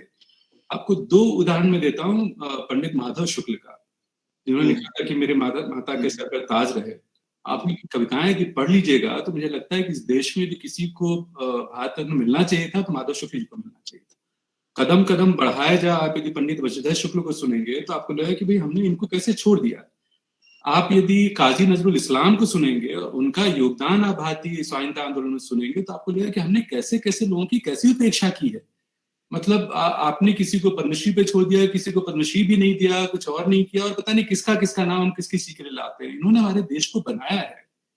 एक मास्टर मफतलाल, एक छोटा सा हारमोनियम मास्टर जो है, वो गुजरात में गांधी जी को लेकर के सच्चे सत्याग्रही बन जाया करो, उसने ग्रामोफोन निकाला। भाई साहब, आज की तारीख में आप यदि कोई रिकॉर्ड निकालना चाहिए एलपी पे तो आपके लिए कितना मुश्किल है। उस जमाने में वो अपने पैसे से वो निकालता है और वो चीजें लेकर के बाजार में जाता है। जब भगत सिंह को फांसी हुई तो मास्टर तोलू राम एक सिंध के लड़काना के उस समय तो एक ही था भारत, वहां पे वो रिकॉर्ड करते हैं और जन जन तक पहुंचाते हैं कि भाई भगत सिंह के बारे में आप ये जानिए कि भगत सिंह कौन है। सुभाष चंद्र बोस के साथ सर आप इस पे तो करिए सरफरोशी की तमन्ना पर, आपके बैकयार्ड में सिर्फ कुतुब मीनार है। आजाद हिंद फौज की सेना में जब लोगों को गिरफ्तार करके लाया गया और लाल किले में मुकदमा चला, उनका जो गीत था दिल्ली चलो का, उसमें पता है क्या था कि हम दिल्ली पहुंच के क्या करेंगे। उनकी सबसे बड़ी मंशा क्या थी? उनकी सबसे बड़ी मंशा थी कि हम दिल्ली जाएंगे और कुतुब मीनार पर हम जो है तिरंगा फहराएंगे। मतलब ये उनके गीत में, और उस गीत का सबूत कहाँ मिलता है? आपको ग्रामोफोन रिकॉर्ड में मिलता है, कहीं और नहीं मिलता। इस तरह की ऐसी ऐसी चीजें हैं जो आपका संविधान का, 26 जनवरी को गणतंत्र दिवस की बात कर रहे हैं, 26 जनवरी को लेकर के ग्रामोफोन रिकॉर्ड में जितने आपके पास सबूत मिलते हैं। एक मैंने तकरीबन 1.5-2 घंटे का एक प्रोग्राम किया था, यूट्यूब पे अवेलेबल है, कि भारतीय संविधान की ग्रामोफोन गाथा, जो हमारी भारतीय गणतंत्र है उसकी ग्रामोफोन गाथा। उस ग्रामोफोन में आपको जो चीजें मिलती हैं, पहली बार जब संविधान का प्रिएम्बल बन रहा था, उसका स्रोत आपके पास टेक्स्ट में जो है कुछ और है, लेकिन जो एक्चुअल कहा गया था नेहरू की तरफ, जो उन्होंने उसका प्रिएम्बल, जो उसकी प्रस्तावना प्रस्तुत की थी आजादी से पहले संविधान सभा में, वो आपको ग्रामोफोन पर मिलता है। और उसकी जो मूल प्रति है और जो आपको किताबों में मिलता है, दोनों में बहुत फर्क है। वो ज्यादा ऑथेंटिक है, मतलब उसमें जो चीजें कही गई है। संविधान ये 26 जनवरी को क्यों कहा गया, उसका सारा का सारा स्रोत आपको ग्रामोफोन रिकॉर्ड में मिलता है। इसमें इतनी अद्भुत चीजें हैं, लेकिन हमने इस पर कभी इसको ध्यान नहीं दिया। इतना फ्रेजाइल है। कभी कभी मैंने रिकॉर्ड दुनिया के तकरीबन 22-23 देशों से इकट्ठा किए, इंक्लूडिंग पाकिस्तान, अफगानिस्तान, बांग्लादेश, श्रीलंका जैसे देशों से इकट्ठे किए। एक रिकॉर्ड आने में जब टूट जाता है तो मुझे इतनी बेचैनी होती है, आपको बता नहीं सकता। और इससे कितने रिकॉर्ड जो है टूट गए, उसकी चूड़ियां बना दी गई, उसके चिड़िए और पता नहीं क्या क्या उन लोगों ने बना दिए, और वो खत्म हो रहा है धीरे धीरे। ये हम सब की जिम्मेदारी है कि ये हमारी थाती है, इसको हम सहेजें। और इसके बेस पर सर मैं आपको दोबारा मैं आपसे विनती करता हूँ कि आपका जो सेंटर है, मुझे लगता है कि ये सबसे अप्रोप्रिएट सेंटर है एक ग्रामोफोन स्टडीज का एक सब सेंटर बनाने के लिए। और मैं आपको ये देता हूं कि मैं अपनी सारी चीज में आपको दे दूंगा, जितनी मेरे पास चीजें, आप उसको शुरू करिए। आपके पास ये रहेगा तो ये परंपरा बनी रहेगी। और इसके बेस पर आप जो आपने कहा कि आपने कहीं नहीं सुना, मैंने भी नहीं सुना, तो शायद आपसे प्रेरणा लेकर के, इग्नू से प्रेरणा लेकर जो बाकी और यूनिवर्सिटीज दुनिया में और देश में हैं, वो शायद ग्रामोफोन स्टडीज को शुरू करें। और सिर्फ भारतीय स्वाधीनता आंदोलन के लिए नहीं, दलित उत्थान के लिए, अछूत उद्धार के लिए, आपकी जो संगीत की अलग अलग विधाएं हैं उसके विकास के लिए, इससे बड़ा स्रोत आपको मिलेगा नहीं, इससे ऑथेंटिक सोर्स आपको मिलेगा नहीं। तवाइफों का जो योगदान है इसमें हम उनको बहुत हे दृष्टि से देखते हैं, लेकिन मैं उनको निश्चित रूप से सैल्यूट करता हूँ। मैंने जब ये आजादी नामा शुरू किया था, इसकी जो पहली कड़ी थी 8 मार्च को मैंने इस साल शुरू किया था, क्योंकि मैंने 75 एपिसोड इस हिसाब से प्लान किए। जो पहली थी वो महिलाओं की भूमिका पर थी सर। जो महिला गायिकाएं थी, हमारी जो गायिकाएं थी, उन लोगों ने ऐसी ऐसी चीजें गाई हैं, इतनी हिम्मत दिखाई है, जो बड़े बड़े उस्ताद फैयाज खान साहब नहीं दिखा पाए, बड़े गुलाम अली खान साहब नहीं दिखा पाए, अब्दुल करीम खान साहब नहीं दिखा पाए, और बड़े बड़े गायक हैं जिनका नाम मैं लेना नहीं चाहता, वो दिखा नहीं पाए। लेकिन इन छोटी छोटी, जिनको हम तवायफ कहते हैं, जिनको हम पता नहीं किन किन नामों से कहते हैं, उन्होंने जो हिम्मत दिखाई है, और सिर्फ ऐसा नहीं कि उन्होंने गाया और वो बिका नहीं, उनके 4 संस्करण तो मेरे पास हैं। और ग्रामोफोन रिकॉर्ड का 4 संस्करण होना आप कोई छोटी मोटी बात नहीं थी, वो इतने पॉपुलर होते थे। उनका बहुत बड़ा योगदान है सर। उनको दोबारा से एसेस करके और उनकी भूमिका को सबके सामने लाना चाहिए, प्रधानमंत्री जी के सामने भी लाना चाहिए, और जो तमाम हमारे शिक्षाविद हैं और शिक्षा शास्त्री हैं, उन सबके सामने लाना चाहिए कि इसको हमने बहुत इग्नोर किया। इस मीडियम को हमने अखबार यूज किए, मिट्टी के बर्तन और पता नहीं क्या क्या यूज किए इतिहास के लिए, लेकिन जो आपके पास स्पोकन वर्ड्स हैं, जो श्रुति परंपरा, हमारी परंपरा तो श्रुति परंपरा है, हम श्रुति परंपरा को ही इग्नोर कर रहे हैं। इसको तवज्जो देने की जरूरत है, और इससे हम सबका भला होगा सर। और मेरी सारी थाती, मेरी पिछले 26-27 साल 28 साल की नौकरी की जो भी कमाई है, सिर्फ इन्हीं में है। ये पीछे जितना है सब ग्रामोफोन रिकॉर्ड्स का ही आर्काइव से। आप इसको जैसे भी चाहे आप इस्तेमाल करना चाहें, आप उसको ले जाइए, बहुत खुशी से दूंगा। लेकिन इसको मुझे लगता है कि वो सम्मान मिलने की जरूरत है जिसका हकदार है। ठीक है जी, बहुत बहुत धन्यवाद सर। और आपने जिस उदार हृदय से यह कहा है, हम लोग जरूर, अब मुझे लगता है आपसे लगातार संपर्क बना रहेगा और आपकी थाती का हम लोग उपयोग करेंगे। और आदरणीय सत्यकाम सर तो हमेशा ही हम लोग को प्रोत्साहित करते हैं नए काम करने के लिए, तो उनके कुशल निर्देशन में हम जरूर कुछ इस पे करेंगे, यह मैं जरूर आपको विश्वास दिलाता हूँ। बहुत बहुत धन्यवाद। अब काफी समय हो गया है, तो आज के धन्यवाद ज्ञापन के लिए मैं अपने सहकर्मी डॉक्टर सुरेश गोहे जी को आमंत्रित करता हूँ। सभी को नमस्कार। आजादी का अमृत महोत्सव के अंतर्गत हम जो व्याख्यानों की श्रृंखला आयोजित कर रहे हैं, उसमें आज 35वीं श्रृंखला के मुख्य वक्ता आदरणीय श्री अखिलेश कुमार झा जी आप आए और आपने आज ऐसी ऐसी चीजें हमारे समक्ष प्रस्तुत की, हम थोड़ा सा भी इधर से उधर तस से मस नहीं हो पा रहे थे, एकदम ध्यान मग्न होकर के लग्न के साथ इस बात को सुन रहे थे, क्योंकि जिस तरह से स्वतंत्रता का उद्भव जो है वो ग्रामोफोन के रिकॉर्ड के माध्यम से उसको कैसे समझना है, तो उसको लेकर के आपने आज बात हमारे समक्ष रखी और आपने ये बताया कि किस तरह से संदेशों के माध्यम से जो स्वतंत्रता आंदोलन का उद्भव हो रहा था उसको प्रज्वलन की तरफ, उस आंदोलन को प्रज्वलित करने के लिए संदेशों का आदान प्रदान, और वो बड़े स्तर पर, बड़े पैमाने पर कहीं गायकों ने, कवियों ने, और बल्कि आपने तो यहाँ तक कहा कि जिन बहनों को हम उस दृष्टि से देखते हैं कि हे दृष्टि से देखते हैं वगैरह, उसको भी महिमा मंडित किया और वो उन्होंने डिकोड किया ग्रामोफोन में, जिस तरह से उनके गायन रहे हैं देशभक्ति को लेकर के, वो बातें हमारे समक्ष रखी। और महोदय, मुझे ऐसा लगता है कि आप जैसे कि बता रहे थे कि आपके पास लगभग 7,000 ग्रामोफोन का अभी संग्रहण है, बहुत सारे इतिहास के तथ्य अभी उसमें छुपे हुए हैं, वो भी बाहर निकलेंगे और उससे भी इतिहास कहीं ना कहीं सही दिशा की ओर आगे बढ़ेगा। ऐसी बातें आपने आज हमारे समक्ष रखी और कहीं ना कहीं हमारे मन में अभी आपसे सतत संपर्क बनाए रखने के लिए भी आपने एक प्रेरणा दी। और एक बड़ी बात आपने कही कि स्वतंत्रता संग्राम अध्ययन और प्रवासी अध्ययन केंद्र का जो हमारा सेंटर है, उसके माननीय हमारे निदेशक महोदय माननीय समकुलपति प्रोफेसर सत्यकाम जी है, आपने उनसे अपेक्षा की और हम सब लोग उनके साथ हैं और जैसा वो निर्देश करेंगे हम कोशिश करेंगे। बहुत अच्छा आपने ये प्रस्ताव हम रखा और पूरी निधि हमारे को आपने सौंप दी। मैं पुनः आपका बहुत बहुत धन्यवाद, बहुत बहुत आभार करता हूँ। और प्रोफेसर सत्यकाम जी ने एक बात और कही, तो मन में जो ललक थी वो पूरी हो गई। मैं निवेदन करने वाला था लेकिन सर ने मेरी बात अंदर से सुन के शायद कह दी कि आपको फिर से सुनने का मौका मिलेगा, इसलिए और भी मन गदगद है। आपका बहुत बहुत धन्यवाद, बहुत बहुत आभार। आजादी का अमृत महोत्सव की जो व्याख्यान श्रृंखला चल रही है, उसमें हमारे प्रेरणा स्रोत हमारे इंदिरा गांधी राष्ट्रीय मुक्त विश्वविद्यालय के माननीय कुलपति प्रोफेसर नागेश्वर राव जी का बहुत बहुत धन्यवाद। आपकी ही प्रेरणा से महोदय यह कार्यक्रम चल रहा है और आपका सतत मार्गदर्शन मिलते रहता है। आपका पुनः आभार, धन्यवाद। हमारे विश्वविद्यालय के समकुलपति गणों में जो प्रोफेसर सत्यकाम जी है और वो हमारे स्वतंत्रता संग्राम अध्ययन और स्वतंत्र संग्राम एवं प्रवासी अध्ययन केंद्र के निदेशक महोदय भी है। आपने ही यह जिम्मा महोदय उठाया है और आपके निर्देशन में यह व्याख्यान श्रृंखला चल रही है और ऐसे ऐसे आदरणीय श्री अखिलेश कुमार झा जी जैसे वक्ताओं को आप बुला रहे हैं और हमें जो है हमारे ज्ञान के क्षेत्र में आप वृद्धि कर रहे हैं और हमें नई नई चीजें को जानने के लिए आप इस तरह से लाभ आप दे रहे हैं। महोदय, आपका बहुत बहुत धन्यवाद, बहुत बहुत आभार।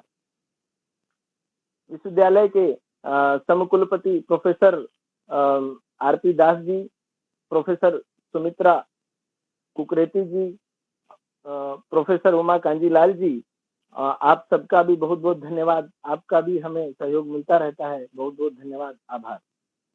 विश्वविद्यालय के विभिन्न विद्यापीठों के जो निदेशक महोदय गण हैं, उसमें आज हमारे साथ इस कार्यक्रम के सहभागी बने और आपने इस कार्यक्रम में स्वागत भाषण भी दिया। प्रोफेसर राघवेंद्र प्रताप जी और सभी जो प्रोफेसर राघवेंद्र प्रताप जी सतत शिक्षा विद्यापीठ के आप निदेशक महोदय हैं, और ऐसे ही हमारे विश्वविद्यालय के विभिन्न विद्यापीठों के जो निदेशक महोदय है, हमारे क्षेत्रीय केंद्रों के जो निदेशक महोदयगण हैं, और आप सब का सहयोग हमें सतत मिलता रहता है। आपकी उपस्थिति हमें प्रोत्साहित करते रहती है। आप सबका बहुत बहुत धन्यवाद, बहुत बहुत आभार। विश्वविद्यालय के प्रशासनिक इकाई के अंतर्गत विश्वविद्यालय के कुल सचिव, उप कुल सचिव, सहायक कुल सचिवगण और पूरा विश्वविद्यालय परिवार, जिन जिन का भी हमें सहयोग इस व्याख्यान श्रृंखला में मिल रहा है, हमारे इन व्याख्यानों को प्रसारित करने वाली टीम, उसमें ज्ञान दर्शन पर, यूट्यूब पर, फेसबुक पर इस तरह से प्रसारित करने वाली टीम का भी बहुत बहुत धन्यवाद, बहुत बहुत आभार। इस कार्यक्रम के तकनीकी संचालन में सहयोग देने वाले संजय जी और उनकी टीम को बहुत बहुत धन्यवाद, आभार। इस कार्यक्रम में प्रत्यक्ष और अप्रत्यक्ष रूप से जिनका भी हमको सहयोग मिल रहा है, उनका बहुत बहुत धन्यवाद, बहुत बहुत आभार। हमारे आज के संचालक डॉक्टर सुशील तिवारी जी, आपका बहुत बहुत धन्यवाद, बहुत बहुत आभार। सभी का बहुत बहुत धन्यवाद, बहुत बहुत आभार। सारे श्रोतागणों का, आज के श्रोतागणों का, और आगामी समय में जब प्रसारण होगा उसमें सुन रहे श्रोताओं का भी बहुत बहुत धन्यवाद, बहुत बहुत आभार। नमस्कार। धन्यवाद डॉक्टर सुरेश जी। हम अपने सभी कार्यक्रमों का समापन राष्ट्रगान के द्वारा करते हैं, तो आप सबसे अनुरोध है कि राष्ट्रगान के सम्मान में अपने स्थान पर खड़े हो जाएं, और संजय जी से अनुरोध है कि राष्ट्रगान का संचालन करें।